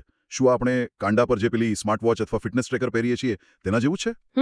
દેખાવમાં કદાચ. મારો કહેવાનો અર્થ એ છે કે હાર્ટ રેટ અને સ્નાયુઓની પ્રવૃત્તિ માપીને કેન્સર જેવી ગંભીર બીમારીની આગાહી કઈ રીતે થઈ શકે? આની પાછળનું મિકેનિઝમ શું છે? જુઓ, આ દેખાવમાં કદાચ સ્માર્ટ વોચ જેવું લાગી શકે કારણ કે તેને ત્વચા પર પહેરી શકાય છે, પણ તેની કામગીરી પેલી સામાન્ય સ્માર્ટ વોચ કરતાં સાવ અલગ અને અત્યંત જટિલ છે. ઓકે. આની પાછળનું વિજ્ઞાન ખરેખર સમજવા જેવું છે.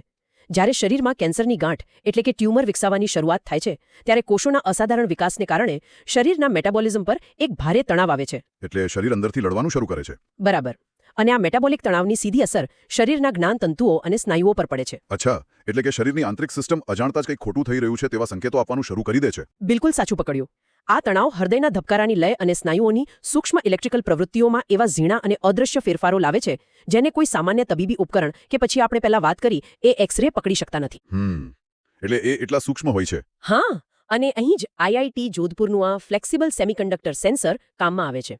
તે જૈવિક સંકેતો એટલે કે બાયોલોજિકલ સિગ્નલ્સની એ જટિલ પેટર્નને અત્યંત પ્રારંભિક તબક્કે જોડકી કાઢે છે. આનો અર્થ તો એ થયો કે રોગ મોટું સ્વરૂપ ધારણ કરે અને બાહ્ય લક્ષણો દેખાય તે પહેલા જ તેનું મૂળ પકડાઈ જાય. એકદમ પ્રિવેન્શનના સ્ટેજ પર જ. આ તો જીવવિજ્ઞાન અને સેમિકન્ડક્ટર એન્જિનિયરિંગનો એક અદ્ભુત સમન્વય છે જે માનવ સ્વાસ્થ્યના ક્ષેત્રે એક મોટી ક્રાંતિ લાવી શકે છે. હવે જો આ તો થઈ એક સૂક્ષ્મ સ્તરની વાત, હા, અહીંથી ધીમે ધીમે આપણે મોટા ચિત્ર તરફ જઈએ. માનવ શરીરની બહાર આપણી આસપાસ પર્યાવરણ અને ઉર્જા સંકટ જેવી વિશાળ વૈશ્વિક સમસ્યાઓ પણ રહેલી છે. અને અહીં પણ આપણી આ સંસ્થાઓ પાછળ નથી. ના જરાય નહીં. હિતેશ સારથી નોટ્સ મુજબ આઈઆઈટી ગુવાહાટીએ મેક્સેન આધારિત એક નવી સામગ્રી બનાવી છે. નોટ્સમાં તેને દ્વિહેતુક એટલે કે ડ્યુઅલ પર્પસ મટીરિયલ તરીકે વર્ણવવામાં આવ્યું છે. આ શું છે બરાબર? હા, આ સંશોધન પર્યાવરણ અને ઉર્જા એમ બંને ક્ષેત્રો માટે ક્રાંતિકારી સાબિત થઈ શકે છે. આ એમએક્સીને આધારિત સામગ્રી છે ને તે એક સાથે બે અત્યંત જરૂરી કામ કરે છે. કયા બે કામ? એક, તે સૌર ઉર્જાનો ઉપયોગ કરીને હાઇડ્રોજન ઇંધણનું ઉત્પાદન કરે છે. ઓકે. અને બીજું, તે ખારા પાણીને પીવાલાયક બનાવે છે, જે પ્રક્રિયાને આપણે ડિસેલિનેશન કહીએ છીએ. એક જ મટીરિયલથી આ બંને વસ્તુઓ થાય. હા, એમએક્સી મૂળભૂત રીતે એક વિશિષ્ટ 2 ડાયમેન્શનલ એટલે કે દ્વિપરિમાણીય સામગ્રી છે. તેની સપાટીની રચના કંઈક એવી છે કે તે પ્રકાશને અત્યંત અસરકારક રીતે શોષી શકે છે અને તેની સપાટી પર પાણી સાથે અતિ ઝડપી રાસાયણિક પ્રક્રિયાઓ કરી શકે છે. અરે વાહ, આ તો જાણે એક એવા જાદુઈ સ્પોન્જ જેવું થયું જેને જો દરિયાના પાણીમાં મૂકવામાં આવે તો તે સૂર્યપ્રકાશને ચૂસીને તેમાંથી પીવાનું શુદ્ધ પાણી અને ભવિષ્યનું સ્વચ્છ બળતણ એટલે કે હાઇડ્રોજન એ બંને નીચોવી આપે છે. હા, એકદમ સાચું ઉદાહરણ આપ્યું. અને આ સાંભળીને સીધો જ વિચાર આપણા દેશના દરિયાકાંઠાના વિસ્તારો અને ખાસ કરીને ગુજરાતનો આવે છે. ગુજરાત માટે આ બહુ જ અગત્યનું છે. કારણ કે ગુજરાત પાસે 1600 કિલોમીટર લાંબો દરિયા કિનારો છે. જો આ ડીપ ટેકનોલોજીનો વ્યાપક ઉપયોગ થાય તો સૌર ઉર્જા અને ડિસેલિનેશનનું આ સમીકરણ ગુજરાતની અને દેશની જળ સમસ્યાઓ ઉકેલવા તેમજ રિન્યુએબલ એનર્જીના લક્ષ્યાંકો પૂરા કરવા માટે ખરા અર્થમાં ગેમ ચેન્જર બની શકે છે. અને આ જ વસ્તુ મેન્સના પેપરમાં લખવા માટે એક બેસ્ટ પોઈન્ટ બની શકે છે. પાણી અને ઉર્જાની જેમ જ દેશના વિકાસ માટે અન્ય એક અત્યંત મહત્વપૂર્ણ સંસાધન છે અને તે છે ખનિજો. મિનરલ્સ. હા. અને આ જ દિશામાં હિતેશ સારથી નોટ્સ મુજબ આઈઆઈટી હૈદરાબાદ અને નેશનલ મિનરલ ડેવલપમેન્ટ કોર્પોરેશન એટલે કે એનએમડીસી વચ્ચે ગ્રીન સ્ટીલ મેકિંગ માટે એક અત્યંત મહત્વપૂર્ણ કરાર એટલે કે એમઓયુ કરવામાં આવ્યા છે. બરાબર. અહીં એ પણ નોંધવું જરૂરી છે કે એનએમડીસી એ માઇનિંગ ક્ષેત્રે કામ કરતી ભારત સરકારની એક મોટી વૈધાનિક સંસ્થા અને જાહેર સાહસ છે. હા, એ સ્ટેચ્યુટરી બોડી છે. પણ એ મને એક મૂંઝવણ છે. બોલો. આ ગ્રીન સ્ટીલ મેકિંગનો ખ્યાલ કઈ રીતે અલગ પડે છે? કારણ કે પરંપરાગત રીતે જોઈએ તો સ્ટીલ ઉદ્યોગ એ દુનિયાના સૌથી વધુ પ્રદૂષણ ફેલાવતા અને કાર્બન ઉત્સર્જન કરતા ઉદ્યોગોમાંનો એક માનવામાં આવે છે. સ્ટીલ અને ગ્રીનરી આ બંને શબ્દો એકબીજાથી તદ્દન વિરોધી લાગે છે મને તો. બહુ જ સારો પ્રશ્ન છે અને આ વિરોધાભાસ જ આખી સમસ્યાનું મૂળ છે. જુઓ, પરંપરાગત રીતે જ્યારે લોહ અયસ્ક એટલે કે આયરન ઓરમાંથી સ્ટીલ બનાવવામાં આવે છે ત્યારે તેમાંથી ઓક્સિજન દૂર કરવા માટે બ્લાસ્ટ ફર્નેસમાં મોટા પ્રમાણમાં કોલસાનો ઉપયોગ થાય છે. અને એ કોલસો સળગે એટલે પ્રદૂષણ થાય. બરાબર. આ પ્રક્રિયા પુષ્કળ માત્રામાં કાર્બન ડાયોક્સાઇડ પેદા કરે છે. હવે ગ્રીન સ્ટીલ મેકિંગની પ્રક્રિયામાં આ કાર્બન આધારિત કોલસાની જગ્યાએ હાઇડ્રોજન અથવા અન્ય નવીન ઇલેક્ટ્રિકલ પ્રક્રિયાઓનો ઉપયોગ કરવામાં આવે છે. અચ્છા, એટલે કોલસાને જ રિપ્લેસ કરી દેવાનો. હા, આનાથી કાર્બન ઉત્સર્જન શૂન્ય અથવા એકદમ નહિવત થઈ જાય છે. આઈઆઈટી હૈદરાબાદ આ જ પ્રકારની આયર્ન ઓર શુદ્ધિકરણ અને ટકાઉ માઇનિંગ એટલે કે સસ્ટેનેબલ માઇનિંગની ટેકનિક વિકસાવવામાં એનએમડીસીને વૈજ્ઞાનિક મદદ પૂરી પાડશે. વાહ, આ તો પર્યાવરણીય પડકારો સામે ઔદ્યોગિક જગત અને શિક્ષણ જગતનો એક શ્રેષ્ઠ સમન્વય છે. હવે જ્યારે પર્યાવરણ અને ભૂગોળની વાત નીકળી જ છે ત્યારે એક એવા ભૌગોલિક ખતરા તરફ જઈએ જે આબોહવા પરિવર્તનને કારણે સતત વધી રહ્યો છે. હા, ક્લાઇમેટ ચેન્જની અસર. બિલકુલ. અને એ છે હિમાલયમાં મંડળાઈ રહેલો GLOFનો ખતરો. GLOF એટલે ગ્લેશિયલ લેક આઉટબર્સ્ટ ફ્લડ. નોટ્સ મુજબ પૂર્વી હિમાલયમાં આ પૂરની આગાહી કરવા માટે પણ આઈઆઈટી ગુવાહાટીએ એક ટેકનિક વિકસાવી છે જેમાં બેશિયન ન્યુરલ નેટવર્ક્સનો ઉપયોગ થયો છે. આ બેશિયન ન્યુરલ નેટવર્ક શું છે? હા, આ સમજવું થોડું ટેકનિકલ છે પણ રસપ્રદ છે. પહેલા તો હિમાલયમાં ગ્લેશિયર પીગળવાને કારણે જે મોટા સરોવરો બને છે તેની પાળ અચાનક તૂટવાથી જે ભયંકર પૂર આવે છે તેને GLOF કહેવાય છે. બરાબર. અને આ બેશિયન ન્યુરલ નેટવર્ક્સ એ આર્ટિફિશિયલ ઇન્ટેલિજન્સનું એક અત્યંત શક્તિશાળી અને આધુનિક મોડલ છે જે આપણા સામાન્ય કમ્પ્યુટર પ્રોગ્રામ કરતાં ઘણું અલગ રીતે કામ કરે છે. જો હું આને સાદા શબ્દોમાં સમજવાનો પ્રયાસ કરું. ધારો કે આપણે વરસાદની આગાહી કરવી છે. એક સામાન્ય કોમ્પ્યુટર પ્રોગ્રામ કદાચ વાદળોનું પ્રમાણ જોઈને સીધું જ કહી દેશે કે વરસાદ પડશે અથવા નહીં પડે. બરાબર. હા, એ સીધો જવાબ આપશે. પણ આ બેશિયન નેટવર્ક કદાચ વાદળો, ભેજ, પવનની દિશા અને ભૂતકાળના 10 વર્ષના ડેટાનું એકસાથે વિશ્લેષણ કરીને કહેશે કે વરસાદ પડવાની 82% શક્યતા છે, પણ જો પવનની દિશા થોડી બદલાશે તો આ શક્યતા ઘટી જશે. એકદમ. એટલે કે તે નવા ડેટા સાથે સતત પોતાની આગાહીઓ સુધારે છે અને અચોક્કસતાની ગણતરી પણ કરે છે. શું ગ્લેશિયર ફાટવાના કિસ્સામાં આવું થાય છે? આ એકદમ સચોટ ઉદાહરણ આપ્યું. જો, હિમાલયનું વાતાવરણ અત્યંત અણધારી અને જટિલ હોય છે. હા, ત્યાં ક્યારે શું થાય કહી ન શકાય. બરાબર. ત્યાં કોઈ એક પરિબળ પરથી ચોક્કસપણે કશું કહી શકાતું નથી. આ બેશિયન મોડલ તાપમાનમાં થતો ફેરફાર, બરફનું સ્તર, પર્વતોના ઢોળાવ, ભૂકંપીય પ્રવૃત્તિઓ અને હવામાનની પેટર્ન જેવા સેંકડો ચલોને એટલે કે વેરિયેબલ્સને એક સાથે ગણતરીમાં લે છે. ઓહ, એટલા બધા ડેટા પોઈન્ટ્સ. હા, તે માત્ર પૂર આવશે એવું નથી કહેતું, પણ કયા સંજોગોમાં કેટલી શક્યતા છે તેનું ચોક્કસ મૂલ્યાંકન કરે છે. આપત્તિ વ્યવસ્થાપન એટલે કે ડિઝાસ્ટર મેનેજમેન્ટ માટે આવી એડવાન્સ્ડ અર્લી વોર્નિંગ સિસ્ટમ હજારો લોકોના જીવ બચાવી શકે છે. ખરેખર. અને અહીં વિદ્યાર્થીઓ માટે એક નાનકડી ટ્રીક પણ મને યાદ આવે છે. હા, એ બહુ જ જરૂરી છે. અત્યાર સુધીની ચર્ચામાં એ નોંધવું રહ્યું કે આઈઆઈટી ગુવાહાટીએ 2 મોટા સંશોધનો કર્યા છે. એક પેલું હાઇડ્રોજન અને ડિસેલિનેશન વાળું એમસીન મટીરિયલ અને બીજું આ ગ્લેશિયલ પૂરની આગાહીવાળું. સાચું. અંગ્રેજી અક્ષર જી પરથી આ બંને બાબતો યાદ રાખી શકાય. G four Guwahati, G four glacier અને જી ફોર ગ્રીન એનર્જી. આનાથી જ્યારે પરીક્ષામાં સમાન લાગતી સંસ્થાઓના નામ સામે આવે ત્યારે ગૂંચવણ ટાળી શકાશે. આવી મેમરી ટ્રિક્સ માહિતીના જંગલમાં રસ્તો શોધવામાં ખૂબ જ મદદરૂપ થાય છે. હા. અને જો ગૂંચવણની વાત નીકળી જ છે તો અન્ય એક અત્યંત મહત્વનો મુદ્દો પણ સ્પષ્ટ કરવા જેવો છે. કયો મુદ્દો? આ તમામ ન્યુરલ નેટવર્ક્સ અને એઆઈ મોડલ્સ ચલાવવા માટે સામાન્ય કમ્પ્યુટર્સ કામ નથી આવતા. તેના માટે જોઈએ સુપર કમ્પ્યુટર્સ. ડીપ ટેકનોલોજી સેગમેન્ટમાં તાજેતરમાં એક મોટું નામ ચર્ચામાં છે, પેરમ શક્તિ સુપર કમ્પ્યુટર. હા હા, પેલું જેની સ્થાપના આઈઆઈટી મદ્રાસ ખાતે કરવામાં આવી છે એ જ ને? બિલકુલ. હા, હિતેશ સારથી નોટ્સમાં તેનો સ્પષ્ટ ઉલ્લેખ છે અને તેમાં એ પણ નોંધવામાં આવ્યું છે કે આ પેરમ શક્તિ સુપર કમ્પ્યુટર એ પેરમ રુદ્રા દ્વારા સંચાલિત છે અને તેની ક્ષમતા 3.1 પેટાફ્લોપ્સ છે. હા. પણ આ પેટાફ્લોપ્સ શબ્દ સાંભળવામાં બહુ ભારે લાગે છે. આ ક્ષમતા એટલે ખરેખર કેટલી ઝડપી ગણતરી?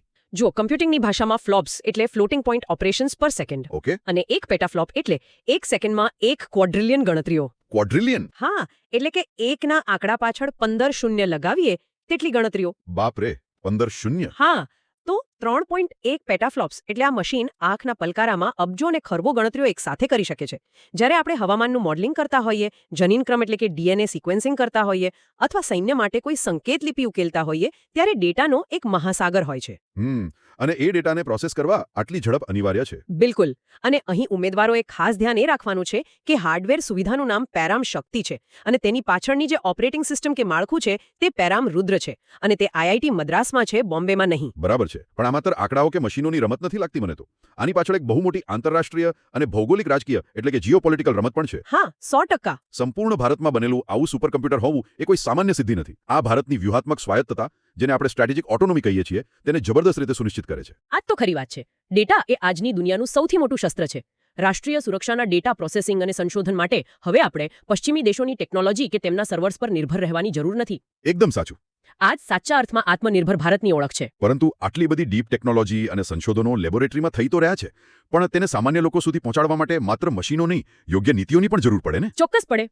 હિતેશ સારથી નોટ્સ મુજબ માર્ચ 2026માં શિક્ષણ મંત્રાલય દ્વારા આઈઆઈટી બોમ્બે ખાતે આયોજિત ભારત ઇનોવેટ્સ પ્રી સમિટ આ દિશામાં લેવાયનું એક મોટું પગલું લાગે છે. હા, એ બહુ જ અગત્યની સમિટ છે. આ સમિટનો મુખ્ય ઉદ્દેશ્ય જ શૈક્ષણિક સંસ્થાઓમાં થતા આ ડીપ ટેક સંશોધનોને બજાર સુધી પહોંચાડવા અને સ્ટાર્ટઅપ્સનું વ્યાપારીકરણ કરવાનો હતો. અને આમાં માત્ર સરકાર જ નહીં, આપણું ખાનગી કોર્પોરેટ જગત પણ એટલી સક્રિયતાથી જોડાઈ રહ્યું છે. એ કેવી રીતે? ઉદાહરણ તરીકે HCL ટેક અને આઈઆઈટી કાનપુર વચ્ચે થયેલો કરાર જુઓ. હા. રોબોટિક્સ અને એડવાન્સ્ડ એન્જિનિયરિંગમાં નવીનતા લાવવા માટે તેમણે આ ભાગીદારી કરી છે. ઓકે. હવે જો આ તમામ ઘટનાઓને એકસાથે જોડીને મેઇન્સ પરીક્ષા માટે કોઈ વિશ્લેષણાત્મક માળખું તૈયાર કરવામાં આવે તો આ ડીપ ટેક ક્રાંતિના 3 અત્યંત સ્પષ્ટ ફાયદાઓ દેખાય છે.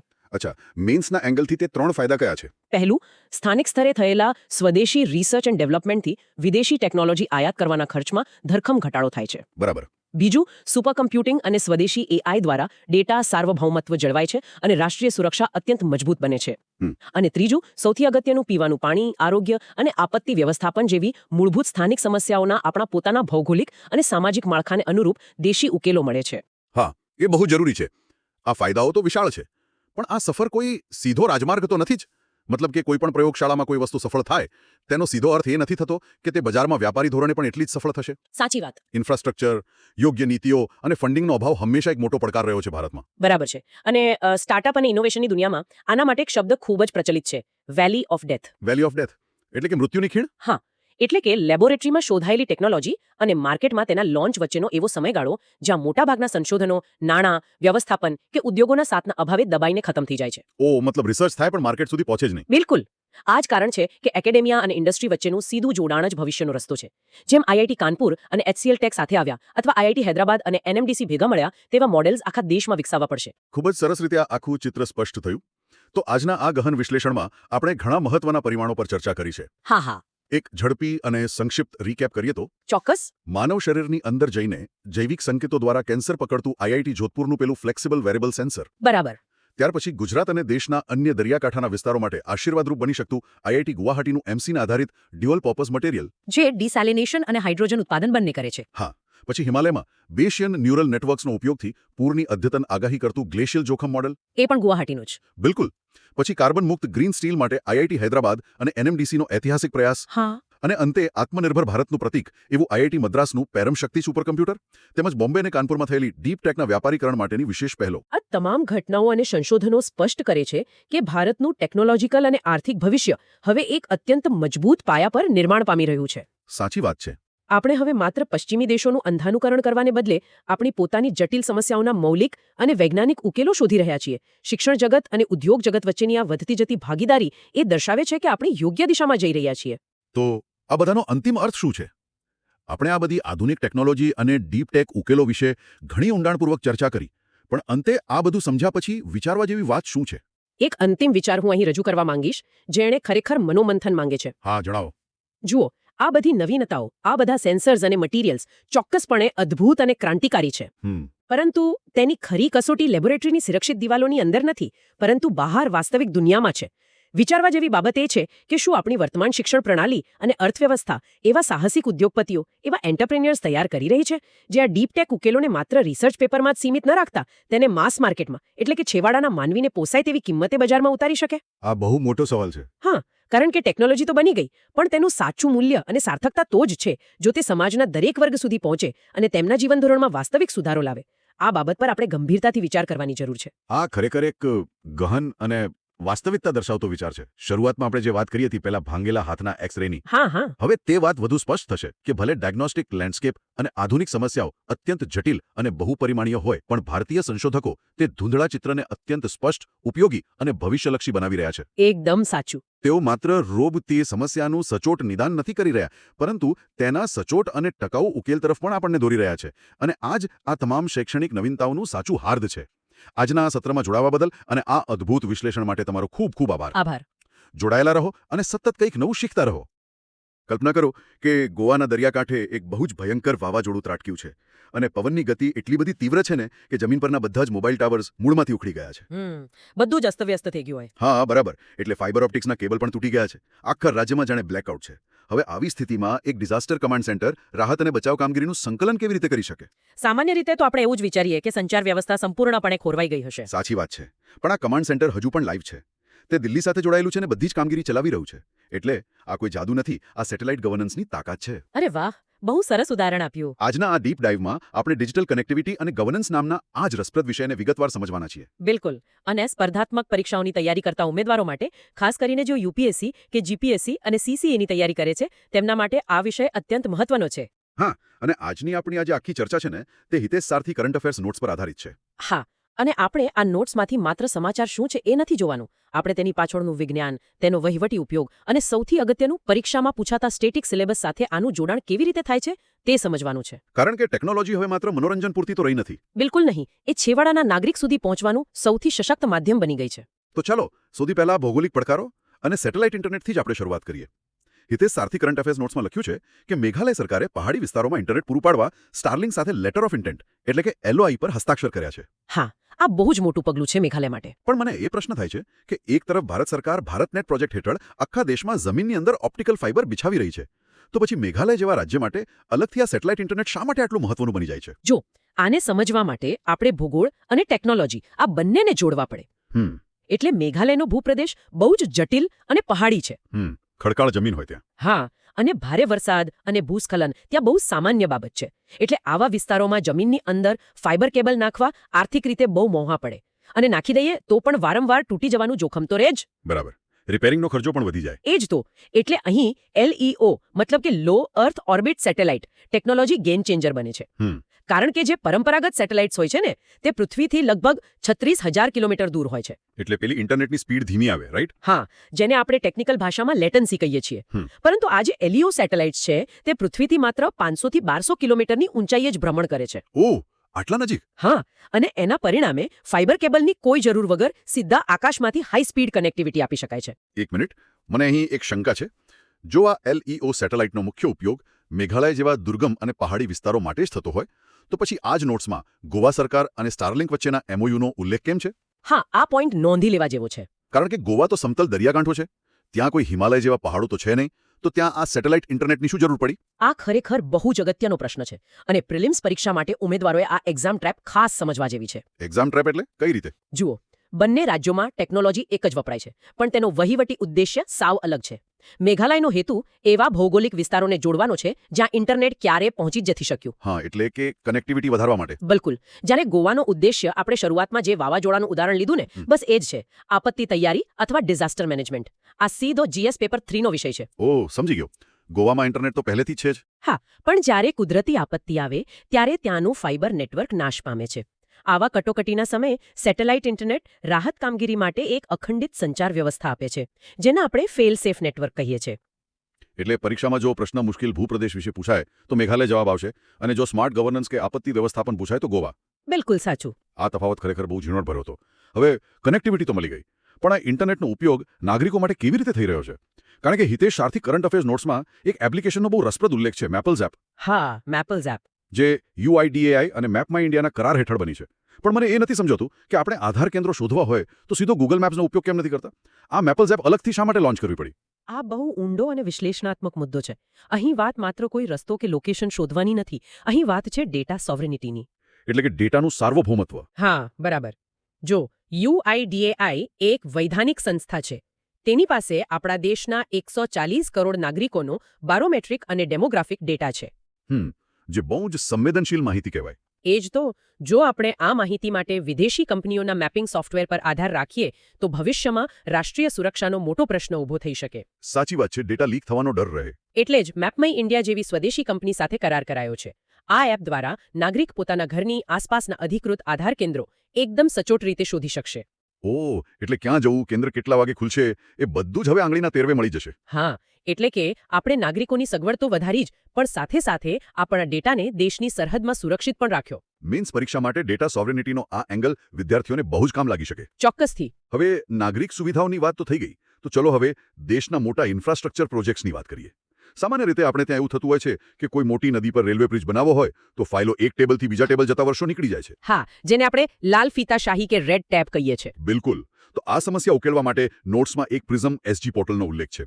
આ પોર્ટલ ખરેખર કઈ રીતે કામ કરે છે? જો ઐતિહાસિક રીતે જોઈએ ને તો આપણા ઇન્ફ્રાસ્ટ્રક્ચર પ્રોજેક્ટ સાયલોઝમાં કામ કરતા હતા. સાયલોઝમાં એટલે કે બધા વિભાગો અલગ અલગ પોતાના કૂવામાં કામ કરતા હોય. રેલવે વિભાગ પોતાનું કામ કરે, માર્ગ અને મકાન વિભાગ અલગ ચાલે અને પર્યાવરણ વિભાગ વળી કંઈક અલગ જ કામ કરતો હોય.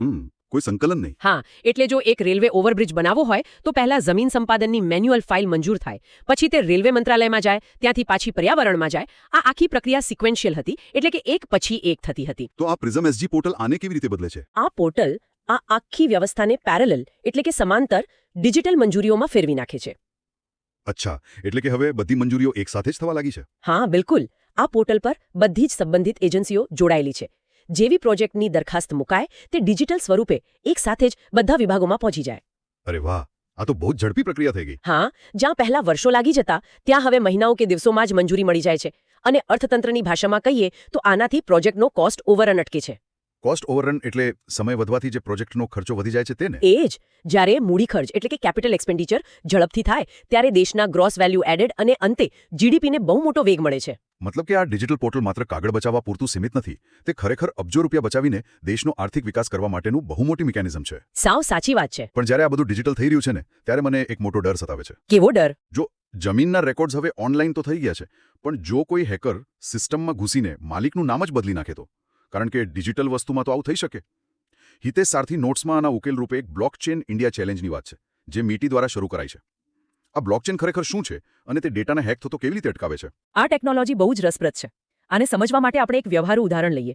માની લો કે તમારા ગામના ચોરા પર એક નોટિસ બોર્ડ મૂકેલું છે અને તે મજબૂત બુલેટપ્રૂફ કાચથી ઢંકાયેલું છે. બરાબર. ગામનો દરેક વ્યક્તિ તે બોર્ડ પર શું લખ્યું છે તે વાંચી શકે છે, પરંતુ કોઈ એક વ્યક્તિ છુપાઈને તેને ભૂંસી શકતો નથી કે એમાં કોઈ જ ફેરફાર કરી શકતો નથી. ઓકે, અને જો ફેરફાર કરવો હોય તો? જો ફેરફાર કરવો હોય તો આખા ગામની મંજૂરી જોઈએ. બ્લોકચેન ટેકનોલોજી ડિજિટલ દુનિયામાં બરાબર આવું જ કામ કરે છે. તે એક પ્રકારનું ડિસ્ટ્રીબ્યુટેડ લેજર છે. એટલે કે ડેટા કોઈ એક જગ્યાએ નથી રહેતો? બિલકુલ નહીં. અત્યાર સુધી ડેટા એક સેન્ટ્રલ સર્વરમાં રહેતો હતો, જેને કોઈપણ હેકર માટે તોડવો સરળ હતો. બ્લોકચેનમાં ડેટા નાના નાના બ્લોક્સમાં વહેંચાઈ જાય છે અને હજારો કમ્પ્યુટર્સમાં એક સાથે સચવાય છે. પણ એક મિનિટ, મને અહીં થોડું કન્ફ્યુઝન છે. હા, પૂછો. જો આપણે જમીનના રેકોર્ડને બ્લોકચેન પર લઈ તો જઈએ પણ માની લો કે શરૂઆતમાં જ્યારે ડેટા એન્ટ્રી કરવાની હતી ત્યારે જ કોઈ અધિકારીએ લાંચ લઈને ખોટું નામ નાખી દીધું હોય તો શું બ્લોકચેન આ જૂઠાણાને કાયમી નહીં બનાવી દે? હા, આ ખરેખર એક શાનદાર પ્રશ્ન છે જેને કમ્પ્યુટર વિજ્ઞાનમાં ગાર્બેજ ઇન ગાર્બેજ આઉટ કહેવાય છે. એટલે કે કચરો નાખશો તો કચરો જ બહાર આવશે. હા, કારણ કે બ્લોકચેન ડેટાની મૂળ સત્યતા નથી ચકાસતું. તે માત્ર ડેટા એકવાર દાખલ થઈ જાય પછી તેને બદલતા અટકાવે છે. ઓહ, સમજાયું. એટલા માટે જ બ્લોકચેન ઇન્ડિયા ચેલેન્જમાં માત્ર નવી ટેકનોલોજી લાવવાની વાત નથી, તેમાં જૂના રેકોર્ડ્સને બહુ જ સખત મેન્યુઅલ વેરિફિકેશન પછી જ આ નવી સિસ્ટમમાં અપલોડ કરવા પર ભાર મુકાયો છે. આ બહુ જરૂરી છે. હા, ખાસ કરીને હેલ્થ કેર, જ્યાં દર્દીનો મેડિકલ ઇતિહાસ હોય, અને લેન્ડ રેકોર્ડ્સ જેવા સંવેદનશીલ ક્ષેત્રોમાં એકવાર ખરાઈ થઈ ગયા પછી ભવિષ્યમાં કોઈ પણ માફિયા કે ભ્રષ્ટ અધિકારી જમીનના દસ્તાવેજો સાથે છેડછાડ નહીં કરી શકે. આ પારદર્શિતાની બહુ સરસ વાત થઈ. હવે આપણે સાયબર સુરક્ષાના એંગલથી વાત કરીએ, જે ખાસ કરીને ગુજરાતની પરીક્ષાઓ એટલે કે જીપીએસસી અને સીસીઈ માટે નોટ્સમાં આપેલો બહુ જ અગત્યનો મુદ્દો છે. હા, એ મુદ્દો આપણે જોવો જ પડે. હાઈવેની કામગીરી અને ટોલિંગ સિસ્ટમમાં સાયબર હુમલાઓ રોકવા માટે IHMCL ગાંધીનગર સ્થિત NFSU સાથે ભાગીદારી કરી છે. પણ મને એ નથી સમજાતું કે હાઈવે પર સાયબર હુમલો કેવી રીતે થઈ શકે? ત્યાં કોઈ સર્વર કે કમ્પ્યુટર થોડી પડેલા હોય છે રસ્તા પર. અરે, આજનો જે હાઈવે છે ને, તે હવે ખાલી સિમેન્ટ અને ડામરનો રસ્તો નથી રહ્યો. તે એક જીવંત ક્રિટિકલ ઇન્ફોર્મેશન ઇન્ફ્રાસ્ટ્રક્ચર બની ગયો છે. એટલે કે ડેટાથી ચાલતું ઇન્ફ્રાસ્ટ્રક્ચર. હા, જરા વિચારો, ટોલ પ્લાઝા પર લાગેલા ફાસ્ટેગ સ્કેનર્સ રેડિયો ફ્રીક્વન્સી એટલે કે RFID થી ચાલે છે. પછી ત્યાં કેમેરાઓ હોય, વજન માપવાના કાંટા હોય, આખી ટ્રાફિક કંટ્રોલ સિસ્ટમ હોય. આ બધું જ ક્યાંક ને ક્યાંક સેન્ટ્રલ સર્વર સાથે જોડાયેલું હોય છે. હા, એ તો છે. દરરોજ લાખો વાહનોનો ડેટા અને કરોડો રૂપિયાના બેન્કિંગ વ્યવહારો અહીંથી પસાર થાય છે. જો કોઈ હેકર આ ટોલ સિસ્ટમ પર ડિનાયલ ઓફ સર્વિસ એટલે કે DDoS અટેક કરે અથવા કોઈ એકાઉન્ટમાંથી પૈસા બીજે ડાયવર્ટ કરી દે તો આખા દેશની પરિવહન વ્યવસ્થા ખોરવાઈ શકે છે. ઓહ, એટલે આ માત્ર ટ્રાફિક જામનો નહીં પણ આર્થિક અને રાષ્ટ્રીય સુરક્ષા બંનેનો મોટો મુદ્દો છે. તો આમાં ગાંધીનગરની NFSU શું ભૂમિકા ભજવશે? સંસ્થાકીય પ્રોફાઇલની દૃષ્ટિએ આપણે જોઈએ તો NFSU એ સંસદના કાયદા દ્વારા સ્થાપિત ઇન્સ્ટિટ્યુશન ઓફ નેશનલ ઇમ્પોર્ટન્સ છે. રાષ્ટ્રીય મહત્વની સંસ્થા. બિલકુલ. અને તે ફોરેન્સિક સાયન્સ અને સાયબર સુરક્ષામાં માત્ર ભારતની જ નહીં, વિશ્વની પ્રથમ અને સૌથી અગ્રણી યુનિવર્સિટી છે. અરે વાહ. IHMC સાથેના કરાર મુજબ હવે NFSUના નિષ્ણાતો હાઈવે ઇન્ફ્રાસ્ટ્રક્ચરની આ બધી જ ડિજિટલ સિસ્ટમ્સનું ઓડિટ કરશે. જો કોઈ ખામી હશે તો તેને શોધીને એક મજબૂત ફાયરવોલ બનાવશે. ગુજરાત માટે તો આ બહુ ગૌરવની વાત કહેવાય. અને જીપીએસસી માટે અત્યંત મહત્વનો ફેક્ટ છે કે રાષ્ટ્રીય પરિવહન સુરક્ષાનું સુકાન હવે ગાંધીનગરથી સંભાળવામાં આવી રહ્યું છે. સાચી વાત. આ દર્શાવે છે કે આપણે માત્ર ટેકનોલોજી વિકસાવી નથી રહ્યા પણ તેને એક સુરક્ષા કવચ પણ પહેરાવી રહ્યા છીએ. હા, કારણ કે સુરક્ષા વગર ટેકનોલોજી નકામી છે. બિલકુલ. પણ ટેકનોલોજી ભલે આપણા વર્તમાનને સુરક્ષિત કરે, દેશનું ખરું ભવિષ્ય તો યુવા વર્ગ છે. આપણી નોટ્સમાં NYPS 2.0 એટલે કે નેશનલ યુથ પાર્લામેન્ટ સ્કીમના અપગ્રેડેડ પોર્ટલનો ઉલ્લેખ છે. લોકશાહી અને ગવર્નન્સમાં આનું શું મહત્વ છે? આપણે પોલિટીના વિષયમાં ભણીએ છીએ કે લોકશાહીનું વિકેન્દ્રીકરણ બહુ જરૂરી છે. હા, ડિસેન્ટ્રલાઇઝેશન. હા, હવે મોટા શહેરોના યુવાનો પાસે સંવાદ માટે ઘણા મંચ હોય છે. પણ પેલા અંતરિયાળ વિસ્તારો કે ગામડાઓના યુવાનોનું શું? NYPS 2.0 આ ડિજિટલ ખાઈને, જેને આપણે ડિજિટલ ડિવાઇડ કહીએ છીએ, તેને પૂરે છે. એટલે આ પોર્ટલ પર યુવાનો શું કરી શકે? આ પોર્ટલ દ્વારા ગ્રામીણ યુવાનો ઓનલાઈન મોક પાર્લામેન્ટમાં ભાગ લઈ શકે છે, સંસદીય પ્રક્રિયાઓ વિશે સીધું માર્ગદર્શન મેળવી શકે છે. અરે વાહ. આ માત્ર એક સરકારી પોર્ટલ નથી. આ ભારતના ડેમોગ્રાફિક ડિવિડન્ડ એટલે કે આપણા યુવા લાભાંશને સાચા અર્થમાં સશક્ત બનાવવાનું બહુ મોટું માધ્યમ છે. જ્યારે આપણા યુવાનો પોલિસી મેકિંગ સમજશે ત્યારે જ તો ભવિષ્યના સારા નેતાઓ અને અધિકારીઓ બનશે ને. સાચી વાત છે. ભવિષ્યના નિર્માણ માટે આ પાયાની જરૂરિયાત છે. અને ભવિષ્યના નિર્માણની જ વાત ચાલે છે તો હિતેશ સારથી નોટ્સમાં છેલ્લો એક પ્રોજેક્ટ તમિલનાડુ સરકારનો આપેલો છે, નોલેજ સિટી પ્રોજેક્ટ. આ 872 એકરમાં ફેલાયેલો પ્રોજેક્ટ શા માટે આટલો વિશેષ છે? આ પ્રોજેક્ટ ભારતના શૈક્ષણિક માળખાને વૈશ્વિક સ્તરે લઈ જવાની બહુ મોટી હરણફાળ છે. જુઓ, આપણી નવી રાષ્ટ્રીય શિક્ષણ નીતિ એટલે કે NEP 2020માં પણ વિદેશી યુનિવર્સિટીઓને ભારતમાં કેમ્પસ સ્થાપવા માટે પ્રોત્સાહન અપાયું છે. બરાબર. ચેન્નઈ નજીક બની રહેલી આ નોલેજ સિટીમાં 8 જેટલી આંતરરાષ્ટ્રીય સ્તરની યુનિવર્સિટીઓ અને મોટા રિસર્ચ સેન્ટર્સ આવશે. આનો સૌથી મોટો ફાયદો એ થશે કે રિસર્ચ અને ઇનોવેશન માટે આપણા તેજસ્વી વિદ્યાર્થીઓએ હવે વિદેશ જવાની જરૂર નહીં પડે. એટલે પેલું બ્રેન ડ્રેન અટકશે. બિલકુલ અટકશે. અને ભારત પોતે જ એક વૈશ્વિક રિસર્ચ એન્ડ ડેવલપમેન્ટ હબ બની જશે. તો આજના ડીપ ડાઇવનો અંતિમ અર્થ આપણે શું કાઢી શકીએ? જો આ બધું જ એક જ નજરમાં ભેગું કરવું હોય તો ચાલો ઉમેદવારો માટે એક ક્વિક રિવિઝન કેપ્સ્યુલ લઈ લઈએ. ચોક્કસ. આપણે આજે 5 મુખ્ય મુદ્દાઓ જોયા છે. પહેલું, ભૌગોલિક પડકારો અને આપત્તિઓનો સામનો કરવા LEO સેટેલાઇટ ઇન્ટરનેટ, જેમાં આપણે મેઘાલય અને ગોવાની વાત કરી.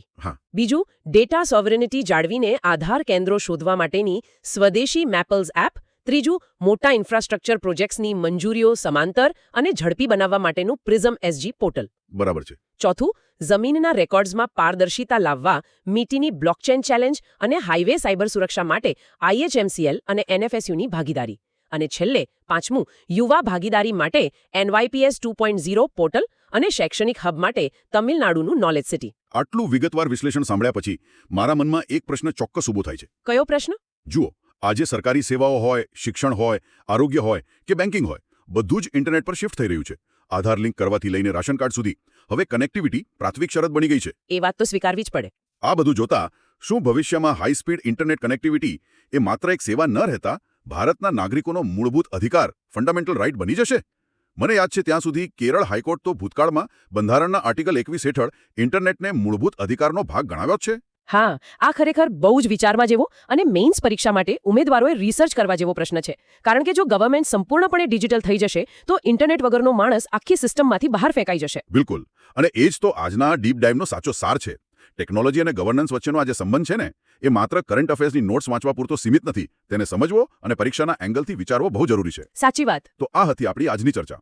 હવે સ્પર્ધાત્મક પરીક્ષાઓના વિદ્યાર્થીઓએ ખાસ ધ્યાન આપવું કે હિતેશ સારથી નોટ્સ આધારિત પરીક્ષાલક્ષી MCQ અને મેઇન્સના પ્રશ્નોનું જાતે એનાલિસિસ જરૂરથી કરે, જેથી આ તમામ મુદ્દાઓનું પાકું રિવિઝન થઈ જાય અને પરીક્ષામાં ભૂલ પડવાની કોઈ શક્યતા ન રહે. બિલકુલ. તો તૈયારી કરતા રહો અને આપણે ફરી મળીશું આવા જ એક નવા અને માહિતીસભર ડીપ ડાઇવમાં. જો કોઈ એવું કહે કે જાપાનની પેલી પ્રખ્યાત લક્ઝરી બસ જેવી પેસેન્જર ટ્રેનની સીટો રાતોરાત કાઢી નાખવામાં આવી છે અને તેને એક હાઈ સ્પીડ માલગાડીમાં ફેરવી દેવામાં આવી છે, અથવા દરિયામાં ફરતા મોટા જહાજો પર હવે કોઈ કેપ્ટન કે માણસ જ હાજર નથી, તો કદાચ આ કોઈ નવી સાયન્સ ફિક્શન ફિલ્મની સ્ક્રિપ્ટ જેવું લાગે. હા, સાચી વાત છે. બિલકુલ એવું જ લાગે. પણ વાસ્તવિકતા એ છે કે ભવિષ્ય ઓલરેડી આવી ગયું છે. આજે આપણે હિતેશ સારથી કરંટ અફેર્સ નોટ્સના આધારે રોબોટિક્સ અને નવી ટેકનોલોજી વિશે એક ઊંડાણપૂર્વક ચર્ચા કરવાના છીએ, ખાસ કરીને સ્પર્ધાત્મક પરીક્ષાઓના દ્રષ્ટિકોણથી. બિલકુલ. જુઓ, જ્યારે ટેકનોલોજીનો ઉપયોગ માત્ર નવા ગેજેટ્સ બનાવવા પૂરતો સીમિત ન રહેતા પાયાના ઇન્ફ્રાસ્ટ્રક્ચર અને ગ્રાઉન્ડ લેવલની સામાજિક સમસ્યાઓના ઉકેલ માટે થાય છે ને, ત્યારે જ તેનું અસલી મૂલ્ય સમજાય છે. રાઈટ. આજના આ ડીપ ડાઇવમાં આપણે એ જ સમજવાનું છે કે સાયન્સ એન્ડ ટેકનોલોજી માત્ર પ્રિલિમ્સના ફેક્ટ્સ ગોખવા માટે નથી, પણ મેઇન્સ પરીક્ષા માટેનો એક બહુ મોટો એનાલિટિકલ વિષય છે. તો આજના સૌથી પહેલા અને ખૂબ જ રોમાંચક મુદ્દા પર આવીએ. હિતેશ સારથી નોટ્સ મુજબ જાપાનમાં વિશ્વની પ્રથમ માલવાહક એટલે કે ફ્રેટ ઓનલી શિંકાન્સેન ટ્રેન લોન્ચ કરવામાં આવી છે, જે 275 કિલોમીટર પ્રતિ કલાકની ઝડપે દોડે છે. અહીં સૌથી આશ્ચર્યજનક બાબત એ છે કે આ અગાઉ એક પેસેન્જર ટ્રેન હતી. હા, એ જ સૌથી મોટો મુદ્દો છે. પણ અહીં મારો સીધો પ્રશ્ન એ થાય કે પેસેન્જર ટ્રેનને માલગાડીમાં ફેરવવાની જરૂર જ કેમ પડી? મતલબ આટલી ભયંકર ઝડપે માલ સામાન મોકલવાની શું જરૂર? હા, આ એક બહુ જ મોટો પેરાડાઇમ શિફ્ટ છે. સામાન્ય રીતે જ્યારે આપણે માલગાડી કે ફ્રેટ ટ્રેન વિશે વિચારીએ ત્યારે મગજમાં શું ચિત્ર આવે? પેલી ધીમે ધીમે ચાલતી કોલસો કે લોખંડ ભરેલી લાંબી ટ્રેન, બરાબર ને? એક્ઝેક્ટલી. પરંતુ જાપાનનો આ પ્રોજેક્ટ બલ્ક કાર્ગો એટલે કે જથ્થાબંધ માલ માટે નથી. આનો મુખ્ય ઉદ્દેશ્ય છે ટાઈમ સેન્સિટિવ એટલે કે સમય સંવેદનશીલ ચીજોની ખૂબ જ ઝડપી ડિલિવરી. અચ્છા, એટલે જલ્દી બગડી જાય એવી વસ્તુઓ. હા, 275 કિલોમીટર પ્રતિ કલાકની ઝડપે દોડતી આ શિંકાન્સેન ટ્રેન મુખ્યત્વે ફાર્માસ્યુટિકલ્સ એટલે કે દવાઓ અને સી ફૂડ જેવી જલ્દી બગડી જતી વસ્તુઓના પરિવહન માટે તૈયાર કરવામાં આવી છે. એક મિનિટ, ફાર્માસ્યુટિકલ્સ અને સી ફૂડ માટે આટલી હાઈ સ્પીડ ટ્રેન? પણ અહીં મારો એક ડાઉટ છે. જો સમય જેટલો નિર્ણાયક હોય તો આપણે પહેલેથી જ હવારી માર્ગ એટલે કે એર ફ્રેટનો ઉપયોગ કરીએ છીએ ને? કાર્ગો પ્લેન પણ તો આ જ કામ કરે છે. તો પછી રેલવે ટ્રેક પર આટલો મોટો પ્રયોગ શા માટે? બહુ જ સચોટ અને વ્યવહારિક પ્રશ્ન છે આ. એરફ્રેટ ચોક્કસપણે ઝડપી છે, પરંતુ તેની કેટલીક ગંભીર મર્યાદાઓ છે. પહેલી મર્યાદા છે કાર્ગો વોલ્યુમ એટલે કે જથ્થો. ઓકે. પ્લેનમાં તમે એક મર્યાદાથી વધુ વજન નથી લઈ જઈ શકતા. બીજું છે ખર્ચ, જે હવાઈ મુસાફરીમાં ખૂબ ઊંચો હોય છે. અને ત્રીજું અને સૌથી અગત્યનું કારણ છે આબોહવા પરિવર્તન અને કાર્બન ફૂટપ્રિન્ટ. ઓહો, હા, પર્યાવરણનો એંગલ. હા, જો જાપાન જેવા દેશમાં જ્યાં સી ફૂડ માત્ર ખોરાક નથી પણ અર્થતંત્રનો મોટો આધાર છે, ત્યાં દરિયા કિનારેથી પકડાયેલી તાજી માછલીઓ ગણતરીના કલાકોમાં દેશના ખૂણે ખૂણે પહોંચાડવી જરૂરી છે. એવી જ રીતે અમુક જીવનરક્ષક દવાઓ અને રસીઓને કડક તાપમાન નિયંત્રણ હેઠળ ઝડપથી પહોંચાડવાની હોય. બરાબર છે. હવે જો આ બધું પ્લેન દ્વારા કરવામાં આવે તો આર્થિક અને પર્યાવરણીય ખર્ચ ઘણો વધી જાય. જ્યારે શિંકાન્સેન ટ્રેન ઇલેક્ટ્રિસિટી પર ચાલે છે, તે એર ફ્રેટ કરતાં અનેક ગણો વધુ માલ એક સાથે લઈ જઈ શકે છે, તે પણ વિમાન કરતાં ખૂબ ઓછા ખર્ચે અને લગભગ શૂન્ય ઉત્સર્જન સાથે. અરે વાહ, આ તો જોરદાર કહેવાય. અને ઝડપની વાત કરીએ તો એરપોર્ટ પર માલના લોડિંગ અને ક્લિયરન્સમાં જેટલો સમય જાય છે ને, તેટલા સમયમાં તો આ ટ્રેન સીધી જ શહેરના મધ્યમાં આવેલા સ્ટેશન પર માલ પહોંચાડી દે છે. આ લોજિસ્ટિક્સનું એન્જિનિયરિંગ માસ્ટરપીસ છે. રાઈટ. આ ખરેખર એક નવો દ્રષ્ટિકોણ છે. પ્લેન જેટલી ઝડપ પણ, રેલવે જેટલી ક્ષમતા અને ઇકો ફ્રેન્ડલી અભિગમ. આ માત્ર સમયની મર્યાદા તોડવાની વાત નથી, પણ આખી સપ્લાય ચેનની કાર્યક્ષમતા વધારવાની વાત છે. બિલકુલ. મેઇન્સ પરીક્ષામાં આ ઉદાહરણ સપ્લાય ચેન મેનેજમેન્ટમાં લખી શકાય. તો હવે સમય અને ઝડપની આ મર્યાદાઓથી આગળ વધીને આપણે શારીરિક મર્યાદાઓ અને સુરક્ષાના પડકારો તરફ જઈએ. અહીં પણ એક મોટું ઇનોવેશન થઈ રહ્યું છે અને આ વખતે સમાચાર આપણા ભારતમાંથી છે. હા, આ બહુ અગત્યનો ટોપિક છે. હિતેશ શારથી નોટ્સ દર્શાવે છે કે આંધ્રપ્રદેશના જુવલ્લાદીનને ફિશિંગ હાર્બર પાસે વિશ્વનું પ્રથમ સ્વાયત્ત દરિયાઈ જહાજ નિર્માણ કેન્દ્ર બનવા જઈ રહ્યું છે. સાગર ડિફેન્સ એન્જિનિયરિંગ દ્વારા અહીં માનવરહિત જહાજો વિકસાવવામાં આવશે. તો આ સ્વાયત્ત એટલે કે ઓટોનોમસનો ચોક્કસ અર્થ અહીં શું થાય છે? આ કોઈ રિમોટ કંટ્રોલથી ચાલતી બોટ છે કે કંઈક અલગ? ના ના, આ માત્ર રિમોટ કંટ્રોલથી ચાલતી બોટ નથી. આ તેનાથી ઘણો આગળનો વિજ્ઞાન છે. જુઓ, રિમોટ કંટ્રોલમાં પાછળ ક્યાંક કોઈ માણસ બેઠો હોય છે જે બટન દબાવીને કંટ્રોલ કરે છે. હા, એ તો ગેમ રમવા જેવું થયું. બરાબર. પરંતુ અહીં જે ટેકનોલોજીની વાત છે તે છે યુએસવી એટલે કે અનમેન્ડ સરફેસ વેસલ્સ. આ જહાજો સ્વાયત્ત છે, એટલે કે તેમાં પોતાનું એક આર્ટિફિશિયલ ઇન્ટેલિજન્સ બ્રેન છે. એકવાર તેમને મિશન આપી દેવામાં આવે પછી તેઓ જાતે જ દરિયામાં નેવિગેટ કરી શકે છે, અવરોધોથી બચી શકે છે અને પોતાનું કામ પૂરું કરી શકે છે. તેમાં કોઈ કેપ્ટન કે ક્રૂ મેમ્બરની હાજરી હોતી નથી. બાપરે, આ સાંભળવામાં જેટલું અત્યાધુનિક લાગે છે તેટલું જ જોખમી પણ લાગે છે. મતલબ દરિયાઈ વાતાવરણ એ કોઈ હાઈવે તો છે નહીં. દરિયો તોફાની હોઈ શકે, વિશાળ મોજા ઉછળી રહ્યા હોય. આવા વાતાવરણમાં સેન્સર ફેલ થઈ જાય તો? તમારો ડર વ્યાજબી છે. અને સૌથી મોટો પ્રશ્ન, શું આ મશીન એટલા સ્માર્ટ છે કે કોઈ ઘૂસણખોરી કરી રહેલા દુશ્મન જહાજ અને રસ્તો ભટકી ગયેલા સામાન્ય માછીમારની બોટ વચ્ચેનો તફાવત જાતે જ સમજી શકે? આ ખરેખર એક જટિલ એન્જિનિયરિંગ પડકાર છે. દરિયામાં વાતાવરણ પ્રતિકૂળ જ રહેવાનું છે, પણ આ યુએસવી કેવી રીતે કામ કરે છે તેનું મિકેનિઝમ સમજીએ. આમાં માત્ર એક કેમેરો નથી હોતો, તેમાં સેન્સર ફ્યુઝન નામની ટેકનોલોજી હોય છે. સેન્સર ફ્યુઝન ઈ શું છે? એટલે કે અલગ અલગ પ્રકારના સેન્સર્સનું મિશ્રણ. તેમાં રડાર હોય છે જે દૂરના પદાર્થોને સ્કેન કરે છે, લાઇડાર હોય છે જે લેઝર દ્વારા આસપાસના વાતાવરણનો 3D નકશો બનાવે છે, અને ઇન્ફ્રારેડ સેન્સર્સ હોય છે જે રાતના અંધારામાં પણ ગરમીના આધારે આકૃતિ પારખી શકે છે. જ્યારે તોફાની દરિયામાં એક સેન્સર કામ ન કરે ત્યારે સિસ્ટમ બીજા સેન્સર પર આધાર રાખે છે. અચ્છા, એટલે બેકઅપ સિસ્ટમ બહુ સ્ટ્રોંગ હોય છે. બિલકુલ. અને જ્યાં સુધી દુશ્મન અને માછીમારને અલગ તારવવાની વાત છે ત્યાં આર્ટિફિશિયલ ઇન્ટેલિજન્સ કામમાં આવે છે. આ એઆઈને હજારો કલાકોના ડેટા સાથે ટ્રેન કરવામાં આવે છે. તે માત્ર બોટને નથી જોતું, તે બોટની પેટર્ન જુએ છે. પેટર્ન એટલે તેની સ્પીડ ને એવું બધું. હા. સામાન્ય માછીમારની બોટ જે રીતે હલે છે, તેની જે ઝડપ હોય છે અને તેની જે ડિઝાઇન હોય છે તે કોઈ લશ્કરી જહાજ કે સ્મગલરની સ્પીડ બોટથી સાવ અલગ હોય છે. મશીન આ સૂક્ષ્મ તફાવતોને મિલિસેકન્ડ્સમાં પારખી શકે છે. એટલે કે મશીન માત્ર જોતું નથી, તે વર્તનનું પણ વિશ્લેષણ કરે છે. એક્ઝેક્ટલી. અને આનું વ્યૂહાત્મક મહત્વ અકલ્પનીય છે. ભારતનો દરિયા કિનારો 7,500 કિલોમીટરથી વધુ લાંબો છે. આટલા લાંબા કિનારા પર 24 કલાક માણસો દ્વારા પેટ્રોલિંગ કરવું અશક્ય છે. નેવીની ભાષામાં કહીએ તો જે કામ ડલ, ડર્ટી એન્ડ ડેન્જરસ એટલે કે કંટાળાજનક, ગંદુ અને જોખમી છે તે મશીનોને સોંપી દેવું જોઈએ. સાચી વાત છે. માણસોના જીવ જોખમમાં મૂકવા કરતા તો આ બહુ સારું. હા, યુએસવીને ઊંઘ આવતી નથી. તેને દરિયામાં સી સિકનેસ એટલે કે દરિયાઈ બીમારી થતી નથી, અને જો કોઈ હુમલો થાય તો કોઈ માનવ સૈનિકનો જીવ જતો નથી. જુવ્વલાદીનને ખાતે બની રહેલું આ કેન્દ્ર દર્શાવે છે કે દરિયાઈ સુરક્ષા હવે માનવીય શ્રમ પરથી ખસીને ઓટોમેશન તરફ જઈ રહી છે. આ ખરેખર ભવિષ્યની સંરક્ષણ વ્યવસ્થાનું સચોટ ચિત્ર છે. દરિયામાં માણસોને હટાવીને જહાજોને સ્વાયત્ત બનાવ્યા તો હવે ત્યાંથી આગળ વધીને એવા વિસ્તારો તરફ જઈએ જ્યાં માણસોની સૌથી વધુ ભીડ હોય છે. હા, રેલવે સ્ટેશન. બિલકુલ. નોટ્સમાં આપેલ ત્રીજો મુદ્દો આપણને રેલવે સુરક્ષા તરફ લઈ જાય છે. ભારતીય રેલવેએ વિશાખાપટ્ટનમમાં તેનો પ્રથમ હ્યુમનોઇડ રોબોટ તૈનાત કર્યો છે, જેનું નામ છે ASC અર્જુન. આપણે હમણાં નિર્જન દરિયાની વાત કરી અને હવે સ્ટેશન પર માણસોની હકડેઠઠ ભીડ વચ્ચે એક રોબોટ સુરક્ષા કરશે. આ હ્યુમનોઇડ રોબોટ બરાબર શું છે અને તે આટલી ભીડમાં કામ કેવી રીતે કરે છે?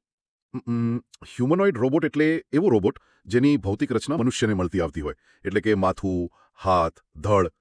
પણ તેનો અસલી જાદુ તેના દેખાવમાં નહીં, પણ તેના મગજમાં છે. અહીં આપણે માનસિક મર્યાદા અથવા કોગ્નિટિવ ઓવરલોડના કન્સેપ્ટને સમજવો પડશે. કોગ્નિટિવ ઓવરલોડ એટલે મગજ પર વધારે પડતો ડેટા આવી જવો, એ જ ને? હા.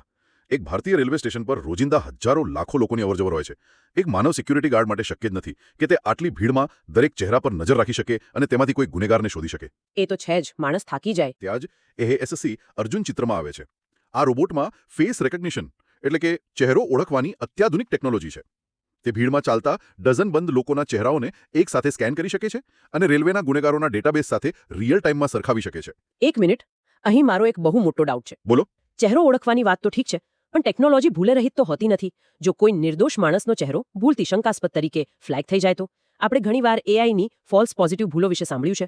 શું આ રોબોટ કોઈને જાતે જ રોકી લેશે કે સીધી ધરપકડ કરી લેશે? તમારો ડર એકદમ વાજબી છે અને ઉમેદવારોએ મેન્સ પરીક્ષામાં આ ચેલેન્જ ચોક્કસ લખવી જોઈએ. પણ સિસ્ટમની ડિઝાઇન સમજવી જરૂરી છે. ASC અર્જુન એ કોઈ હોલિવૂડ મૂવીનો ટર્મિનેટર નથી જે જાતે જ સજા આપી દે. હાશ, તો સારું. અહીં હ્યુમન ઇન ધ લૂપ નામનો બહુ જ અગત્યનો સિદ્ધાંત કામ કરે છે. રોબોટનું કામ માત્ર ને માત્ર અસામાન્ય પેટર્ન શોધવાનું અને એલર્ટ આપવાનું છે. જો તેનો કેમેરા કોઈ એવો ચહેરો પકડે જે ડેટાબેઝના ગુનેગાર સાથે મેચ થતો હોય અથવા ભીડમાં કોઈ એવી વ્યક્તિ હોય જે લાંબા સમયથી એક જ જગ્યાએ શંકાસ્પદ રીતે ઊભી હોય, જેને લોઇટરિંગ ડિટેક્શન કહેવાય, તો રોબોટ તરત જ કંટ્રોલ રૂમમાં બેઠેલા માનવ અધિકારીઓને સિગ્નલ મોકલે છે. અચ્છા, એટલે આખરી નિર્ણય તો માણસ જ લે છે. બિલકુલ. આગળની બધી જ કાર્યવાહી માનવ અધિકારીઓ જ કરે છે. રોબોટ સીધી ધરપકડ નથી કરતો. તે સુરક્ષા દળો માટે એક એવા સુપર ફિલ્ટર તરીકે કામ કરે છે જે તેમનો સમય બચાવે છે અને તેમની કાર્યક્ષમતા હજારો ગણી વધારી દે છે. તે સ્ટેશન પર સતત ફરતો રહે છે, એટલે તે માત્ર એક જ જગ્યાએ ચોંટી રહેલા સીસીટીવી કેમેરા કરતાં ઘણો વધુ સ્માર્ટ અને ડાયનામિક છે. એ માનવ અધિકારીની ક્ષમતા વધારે છે. આપણે અત્યાર સુધી ઝડપની વાત કરી, દરિયાની વાત કરી અને રેલવે સ્ટેશનની વાત કરી, પણ હિતેશ સારથી નોટ્સનો આ ચોથો અને છેલ્લો મુદ્દો કદાચ આખી ચર્ચાનો સૌથી સંવેદનશીલ અને હચમચાવી નાખે એવો મુદ્દો છે. હા, મેન્યુઅલ સ્કેવેન્જિંગ વાળો મુદ્દો. જી, આપણે માનવીય શારીરિક મર્યાદાઓની વાત કરી, પણ સૌથી મોટી મર્યાદા તો એ છે જ્યાં માનવીય ગરિમાનું હનન થતું હોય. નોટ્સ મુજબ તિરુવનંતપુરમ શહેરમાં જી સ્પાઈડર નામનો એક નવો રોબોટ તૈનાત કરવામાં આવ્યો છે અને તેનો ઉદ્દેશ્ય છે મેન્યુઅલ સ્કેવેન્જિંગ નાબૂદ કરવાનું. મારા મતે જ્યારે આપણે મંગળ ગ્રહ પર પહોંચવાની વાતો કરતા હોઈએ ત્યારે કોઈ માણસ ગટરમાં ઉતરીને પોતાના હાથે કચરો સાફ કરે, એનાથી મોટો વિરોધાભાસ અને કરુણતા કોઈ હોઈ ના શકે. આનાથી વધુ શક્તિશાળી વિધાન બીજું કોઈ ન હોઈ શકે. આ માત્ર ટેકનોલોજીકલ અપડેટ નથી, આ એક સામાજિક ક્રાંતિ છે. બિલકુલ. મેન્યુઅલ સ્કેવેન્જિંગ એટલે કે માણસ દ્વારા હાથથી ગટર કે સેપ્ટિક ટેન્ક સાફ કરવાની પ્રથા. આ માત્ર એક ખરાબ કામ નથી, આ મૃત્યુની ખાઈમાં ઉતરવા સમાન છે. જ્યારે ગટરો બંધ રહે છે ત્યારે તેમાં હાઇડ્રોજન સલ્ફાઇડ, મિથેન અને કાર્બન મોનોક્સાઇડ જેવા અત્યંત ઝેરી ગેસ પેદા થાય છે. હા, ઘણીવાર ન્યૂઝમાં આવે છે કે સફાઈ કામદારો ગુંગળાઈને મરી ગયા. સાચી વાત. જ્યારે સફાઈ કામદાર કોઈ સુરક્ષા ઉપકરણો વિના આ ગટરમાં ઉતરે છે ત્યારે તે ઝેરી ગેસ તેના ફેફસા અને મગજ પર સીધો હુમલો કરે છે. આ ગેસ એટલા જીવલેણ હોય છે કે માણસ ગણતરીની મિનિટોમાં જ બેભાન થઈને મૃત્યુ પામે છે. દાયકાઓથી આપણે આ અમાનવીય પ્રથા ચાલુ રાખી છે. અને આખી પરિસ્થિતિમાં આ જી સ્પાઈડર રોબોટ કઈ રીતે કામ કરે છે? મતલબ ગટરનું વાતાવરણ તો સાવ અંધારું, અત્યંત સાંકડું અને લપસણું હોય છે. ત્યાં મશીન કામ કઈ રીતે કરી શકે? બરાબર. એ જ કારણથી આ રોબોટની ડિઝાઇન બહુ જ ખાસ છે. તેના નામમાં જ સ્પાઈડર એટલે કે કરોળિયો છે. આ રોબોટને કરોળિયા જેવી રચના આપવામાં આવી છે. કારણ કે ગટરની પાઇપલાઇન સીધી કે સપાટ નથી હોતી. તેમાં કાટમાળ હોય, ચીકણો કાદવ હોય. આ રોબોટના યાંત્રિક પગ એટલે કે મિકેનિકલ લેગ્સ તેને ગમે તેવા ખરબચડા વાતાવરણમાં સંતુલન જાળવવામાં મદદ કરે છે. ઓકે, એટલે પૈડા નથી હોતા પણ પગ હોય છે. હા, અને તે કામ કેવી રીતે કરે છે તે સમજીએ. જ્યારે કોઈ ગટર જામ થઈ જાય ત્યારે કોઈ માણસને મેનહોલ ખોલીને અંદર ઉતરવાની જરૂર નથી. માત્ર આ રોબોટના અંદર ઉતરવામાં આવે છે. આ રોબોટ અંધારી ગટરમાં પોતાના હાઈ ડેફિનેશન કેમેરા અને સેન્સર્સ દ્વારા અંદરનું 3D મેપિંગ કરે છે. રાઈટ. કંટ્રોલ પેનલ પર બેઠેલો ઓપરેટર સ્ક્રીન પર જોઈ શકે છે કે ચોક્કસ ક્યાં બ્લોકેજ છે. ત્યારબાદ રોબોટ તેના રોબોટિક આર્મ્સ એટલે કે હાથનો ઉપયોગ કરીને કચરો ખેંચી કાઢે છે અથવા હાઈ પ્રેશર વોટર જેટ દ્વારા બ્લોકેજ તોડી નાખે છે. અરે વાહ! વિચારો, જ્યાં એક સમયે સફાઈ કામદારોનું આયુષ્ય ગટરના ઝેરી ગેસથી માત્ર 40 વર્ષમાં જ સમેટાઈ જતું, ત્યાં હવે એક મશીન કામ કરી રહ્યું છે. આ એ બાબતનો આઈનો છે કે ટેકનોલોજી જો સાચા અર્થમાં વપરાય તો તે સામાજિક અસમાનતા અને શોષણને ખતમ કરી શકે છે. જી સ્પાઈડર એ માત્ર ગટર સાફ કરતું મશીન નથી, તે માનવ અધિકાર અને માનવીય ગરિમાનું રક્ષક છે. એકદમ સાચું.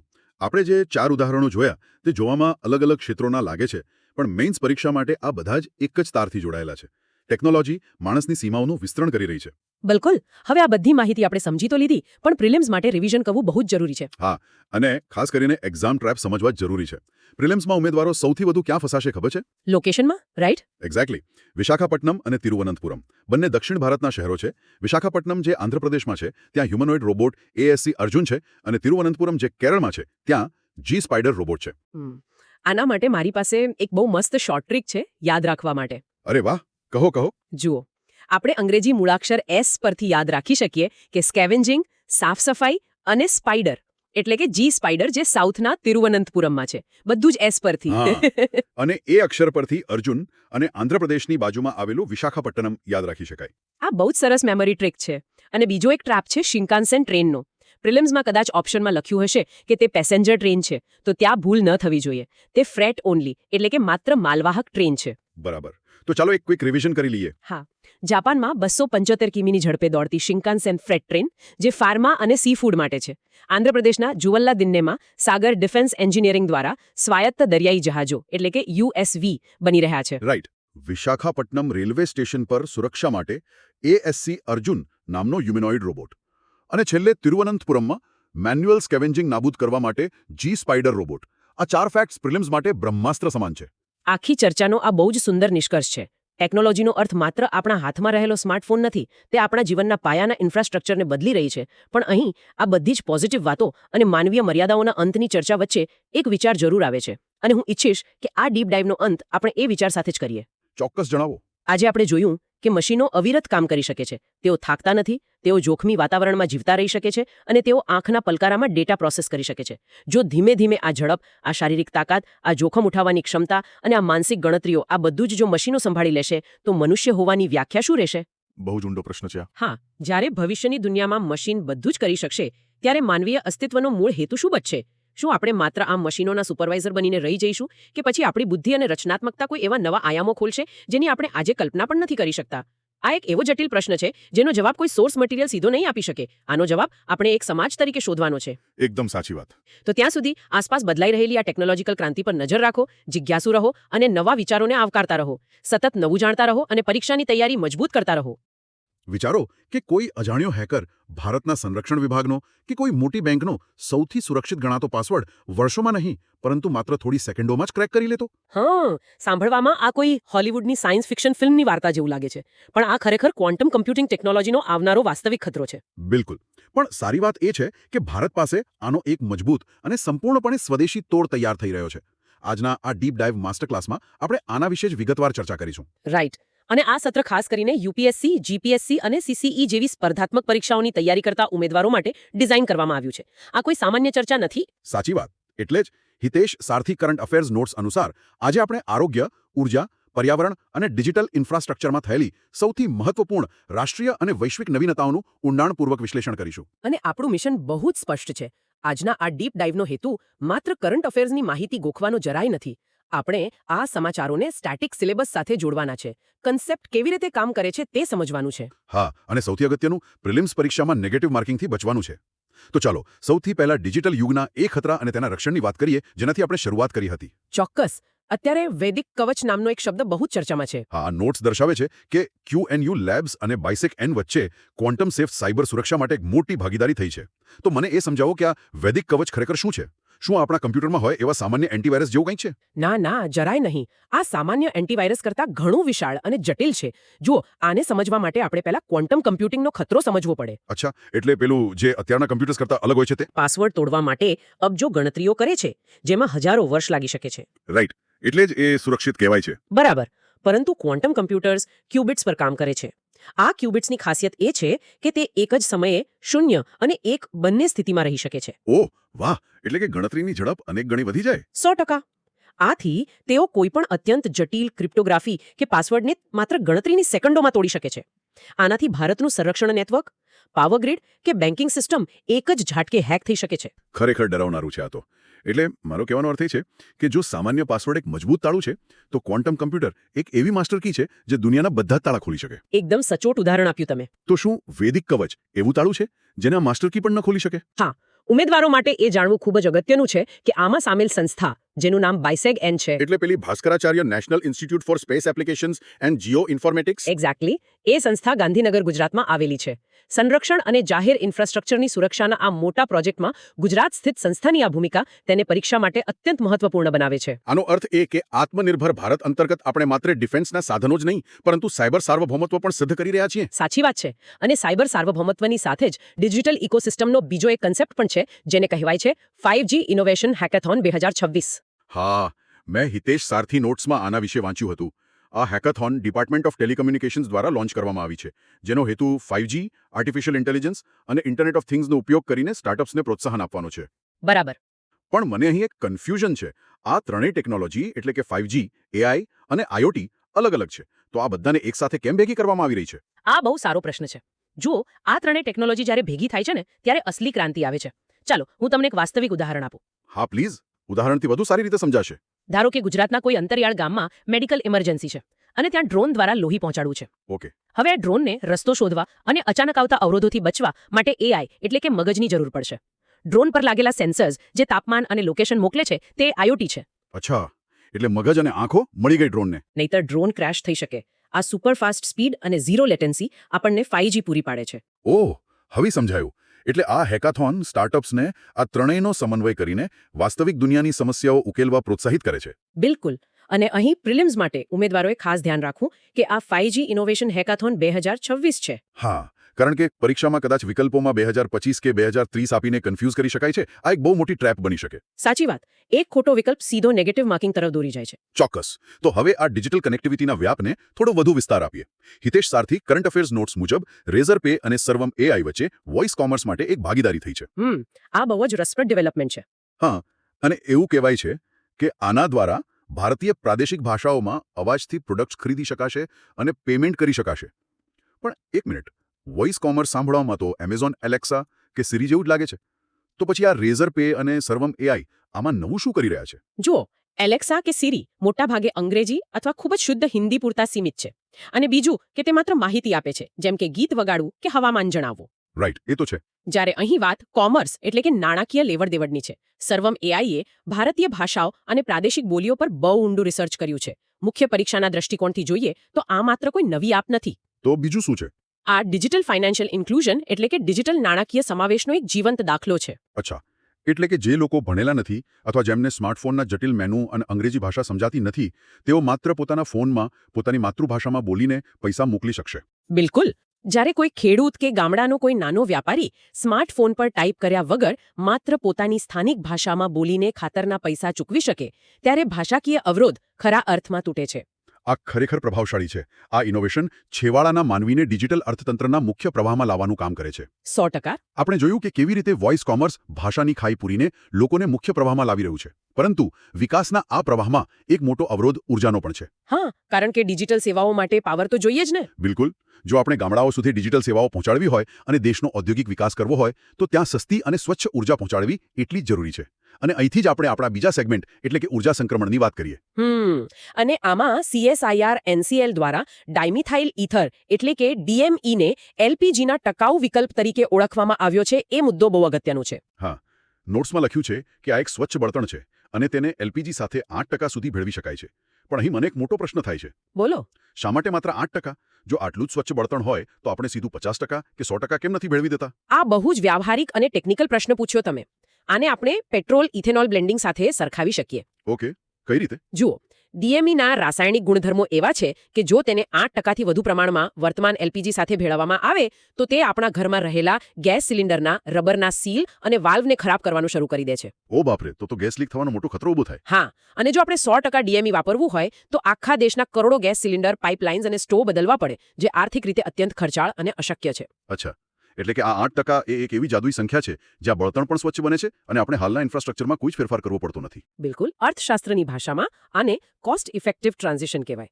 આપણે ધીમે ધીમે 8% બ્લેન્ડિંગ કરીશું, જેનાથી પર્યાવરણમાં ઉત્સર્જન ઘટશે અને આપણે જે લાખો ટન LPG વિદેશથી આયાત કરીએ છીએ તેનો આર્થિક બોજ પણ ઓછો થશે. વાહ, પર્યાવરણ અને અર્થવ્યવસ્થા વચ્ચે સંતુલન સાધવાનું આ એક ઉત્તમ મોડલ છે. હવે આજ સ્વચ્છ ઉર્જાની શોધમાં એક બીજું નામ સામે આવે છે, ફ્લોટિંગ લીડર બોય સિસ્ટમ. હા, તમિલનાડુના મત્તમ કાંઠે ભારતની આ પ્રથમ સ્વદેશી સિસ્ટમ ટેસ્ટ કરવામાં આવી છે. રાઈટ.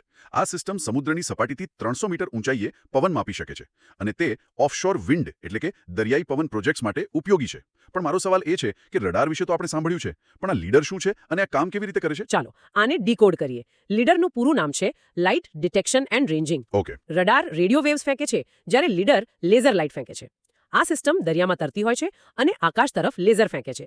હવામાં રહેલા ભેજ કે ધૂળના રચકણો સાથે આ લેઝર અથડાઈને પાછી આવે છે. એટલે કે પ્રકાશના પરાવર્તનના આધારે કામ કરે છે. હા, અને ડોપલર ઇફેક્ટના સિદ્ધાંતનો ઉપયોગ કરીને તે ગણતરી કરે છે કે 300 મીટર ઊંચે પવનની ગતિ અને દિશા શું છે. અચ્છા, અને દરિયામાં જ કેમ? જમીન પર પવનચક્કી લગાવી તો વધુ સરળ ન રહે? એવું લાગે ખરું, પણ જમીન પર જગ્યાની ખૂબ અછત છે અને પવનની ગતિ સતત નથી હોતી. હા, વચ્ચે ઇમારતો અને પહાડો પણ આવે. બિલકુલ. જ્યારે દરિયામાં કોઈ અવરોધ ન હોવાથી પવન ખૂબ જ તેજ અને સતત ફૂંકાય છે, જેનાથી વીજળીનું ઉત્પાદન ઘણું વધી જાય છે. પરંતુ દરિયામાં કરોડો રૂપિયાની વિન્ડ ટર્બાઇન લગાવતા પહેલા ત્યાં વર્ષો સુધી પવન કેવો રહે છે તેનો સચોટ ડેટા જોઈએ. રાઈટ. એ ડેટા વિના તો કરોડોનું રોકાણ ડૂબી જાય. બરાબર. એટલે આ સચોટ ડેટા આપવાનું કામ આ સ્વદેશી ફ્લોટિંગ લીડર બુઈ કરશે. સચોટ ડેટા. આ શબ્દ પરથી મને તરત જ હિતેશ સારથી નોટ્સનો બીજો એક મુદ્દો યાદ આવે છે. નેશનલ ફિઝિકલ લેબોરેટરી એટલે કે NPL એ તાજેતરમાં સૌર કોષો અને હવા ગુણવત્તાના સાધનો માટે 2 સર્વોચ્ચ કેલિબ્રેશન સુવિધાઓ શરૂ કરી છે. બહુ જ મહત્વનો મુદ્દો છે આ. સામાન્ય રીતે લોકો આને ફક્ત એક લેબોરેટરીના સમાચાર માનીને છોડી દેતા હોય છે. પણ આ કેલિબ્રેશન આટલું મહત્વનું કેમ છે? કારણ કે કેલિબ્રેશન એટલે કોઈ પણ સાધનની ચોકસાઈ માપવાની પ્રક્રિયા. ચાલો હું એક નાનું ઉદાહરણ આપું. હા, પ્લીઝ. જો કોઈ વજન કાંટો 100 ગ્રામ ખોટું વજન બતાવતો હોય તો 1-2 કિલોમાં કદાચ ફરક ન પડે. પણ જ્યારે તે કાંટા પર આખા દેશના અનાજના ટ્રકોનું વજન થતું હોય ત્યારે કરોડો રૂપિયાનો ઘોટાળો થઈ શકે. અરે હા, એ તો બહુ મોટો ફેર પાડી દે. એ જ રીતે જો હવાની ગુણવત્તા માપતા સેન્સર્સ જ ખામીયુક્ત હોય તો સરકાર પ્રદૂષણ ઘટાડવાની નીતિઓ કેવી રીતે બનાવશે? નીતિઓ ખોટા ડેટા પર બનશે અને નિષ્ફળ જશે. એટલે કે સચોટ ડેટા વગર કોઈ પણ નીતિ હવામાં બાચકા ભરવા સમાન છે. બિલકુલ. તેથી NPL દ્વારા શરૂ કરાયેલા કેલિબ્રેશન સુવિધા સુનિશ્ચિત કરશે કે પર્યાવરણ અને સૌર ઉર્જા ક્ષેત્રે લેવાતો ડેટા 100% સચોટ છે. સમજાયું. હવે ઉર્જા અને પર્યાવરણની ભૌતિક દુનિયામાંથી આપણે જીવ વિજ્ઞાન અને સ્વાસ્થ્ય તરફ પ્રયાણ કરીએ. નોટ્સમાં વૈશ્વિક આરોગ્યનું એક મોટું સીમાચિહ્ન નોંધાયેલું છે. અબુધાબીમાં આપવામાં આવી છે. આ થેરાપી સ્પાઇનલ મસ્ક્યુલર એટ્રોફી, જેને ટૂંકમાં SMA કહેવાય છે, તેના જીનેટિક કારણોની સારવાર માટે છે. સૌથી પહેલા તો એ સમજાવો કે આ બીમારી ખરેખર શું છે. જુઓ, સ્પાઇનલ મસ્ક્યુલર એટ્રોફી એ એક અત્યંત પીડાદાયક અને ઘાતક આનુવંશિક બીમારી છે.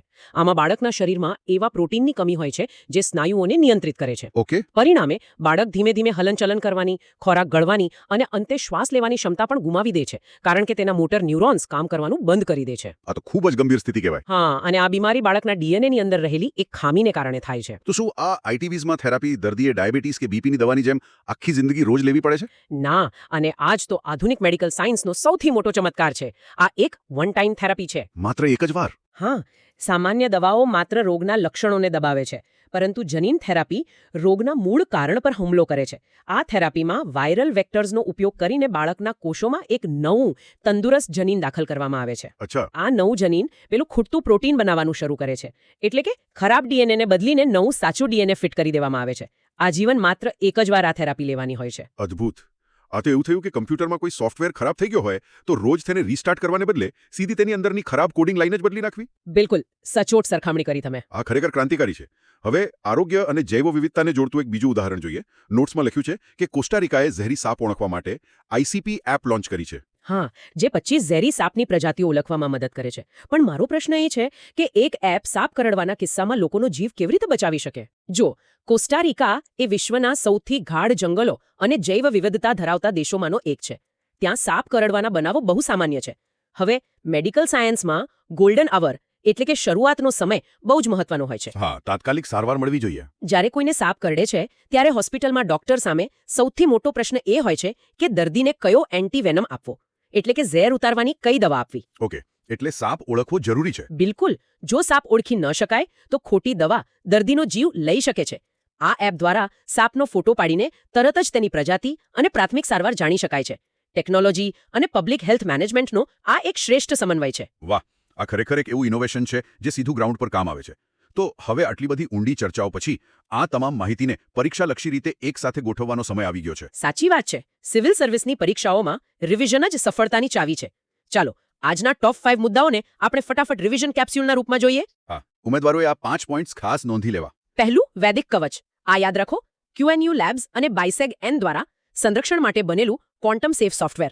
બીજું, ડાયમિથાઇલ ઇથર એટલે કે DME, 8% બ્લેન્ડિંગ સાથે LPGનો સ્વચ્છ વિકલ્પ, જે રબર સીલને નુકસાન કર્યા વિના ઇન્ફ્રાસ્ટ્રક્ચર સાથે અનુકૂળ છે. એક્ઝેક્ટલી. ત્રીજું, ભારતનું પ્રથમ લીડર બુઈ સિસ્ટમ, મુત્તમ કાંઠે, તમિલનાડુ, જે લેઝરનો ઉપયોગ કરીને દરિયામાં 300 મીટર ઊંચાઈએ પવન માપશે. રાઈટ. ચોથું, IT20માં જનીન થેરેપી, અબુધાબીમાં અપાયેલી આ વન ટાઈમ થેરેપી જે સ્પાઇનલ મસ્ક્યુલર એટ્રોફીના મૂળ DNA ને સુધારે છે. અને પાંચમું, વોઇસ કોમર્સ, રેઝર પે અને સર્વમ AIનું ઇનોવેશન, જે પ્રાદેશિક ભાષાઓ દ્વારા ડિજિટલ નાણાકીય સમાવેશને વેગ આપે છે. અને આ માહિતીને યાદ રાખવા માટે એક મેમરી ટ્રિક પણ મગજમાં બેસાડવી જરૂરી છે.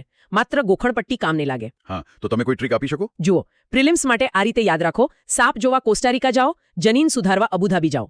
અરે વાહ, આ તો બહુ જ સરસ અને રમૂજી રીત છે યાદ રાખવાની.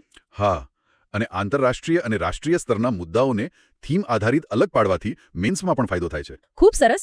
અને આજના આ સત્રના અંતમાં મારે ઉમેદવારો માટે એક ઊંડો વિચાર મૂકીને જવું છે. ચોક્કસ, જણાવો. આજે આપણે જોયું કે ટેકનોલોજી હવે માત્ર આપણા સ્માર્ટફોન કે લેપટોપની સ્ક્રીન પૂરતી સીમિત નથી રહી. તે માનવ શરીરના સૌથી સૂક્ષ્મ સ્તર એટલે કે DNA થી લઈને વિશાળ સમુદ્રના મોજાઓ, રસોડાના ગેસ અને રાષ્ટ્રીય સુરક્ષાના અદ્રશ્ય સ્તરો સુધી પહોંચી ગઈ છે. સાચી વાત છે. ટેકનોલોજી સર્વવ્યાપી થઈ ગઈ છે. આ એક બહુ મોટો પ્રશ્ન ઊભો કરે છે. શું આપણી સરકારી નીતિઓ અને કાયદાકીય માળખું આટલી ઝડપી ટેકનોલોજી સાથે કદમ મિલાવી શકશે? ભવિષ્યના વહીવટી અધિકારીઓ તરીકે આ પ્રશ્ન પર ચિંતન કરવું અત્યંત આવશ્યક છે. એ ખરેખર ઊંડો અને વિચારવા મજબૂર કરતો પ્રશ્ન છે, જે મુખ્ય પરીક્ષાના નિબંધ માટે પણ એક સારો વિષય બની શકે છે. તો ચાલો, આ ચિંતન સાથે આપણે આજના આ સત્રના પ્રેક્ટિસ સેગમેન્ટ તરફ આગળ વધીએ. પ્રિલિમ્સ માટેના MCQ સોલ્વ કરવા બહુ જ જરૂરી છે. તો ચાલો એક નાનકડી ક્વિઝ રમીએ. હું પ્રશ્ન પૂછીશ, તમારે સમજાવવાનું કે જવાબ શું આવશે. ડન. શરૂ કરીએ. પહેલો પ્રશ્ન. તાજેતરમાં ચર્ચામાં રહેલ વૈદિક કવચ શું છે? વિકલ્પ એ ભારતીય સેનાનું નવું મિસાઇલ ડિફેન્સ સિસ્ટમ, બી ક્વોન્ટમ સેફ સાયબર સુરક્ષા માટેનું સોફ્ટવેર, સી કોવિડ-19 માટેની નવી રસી, કે ડી ઇસરોનો નવો સેટેલાઇટ પ્રોગ્રામ. આનો જવાબ આવશે વિકલ્પ બી. હિતેશ સારથી નોટ્સ અનુસાર આપણે હમણાં જ ચર્ચા કરી કે QNU લેબ્સ અને બાયસેગ એન દ્વારા સંરક્ષણ અને જાહેર ઇન્ફ્રાસ્ટ્રક્ચર માટે આ ક્વોન્ટમ સેફ સોફ્ટવેર વિકસાવાયું છે. બિલકુલ સાચું. હવે બીજો પ્રશ્ન લઈએ. CSIR NCL દ્વારા LPGના ટકાઉ વિકલ્પ તરીકે કયા બળતણને ઓળખવામાં આવ્યું છે?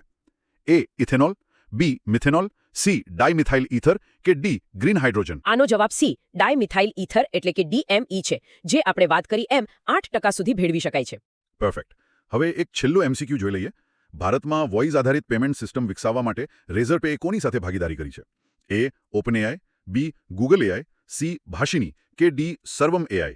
આમાં વિકલ્પ ડી સર્વમ AI આવશે, જે પ્રાદેશિક ભાષાઓમાં વોઇસ કોમર્સ શક્ય બનાવે છે.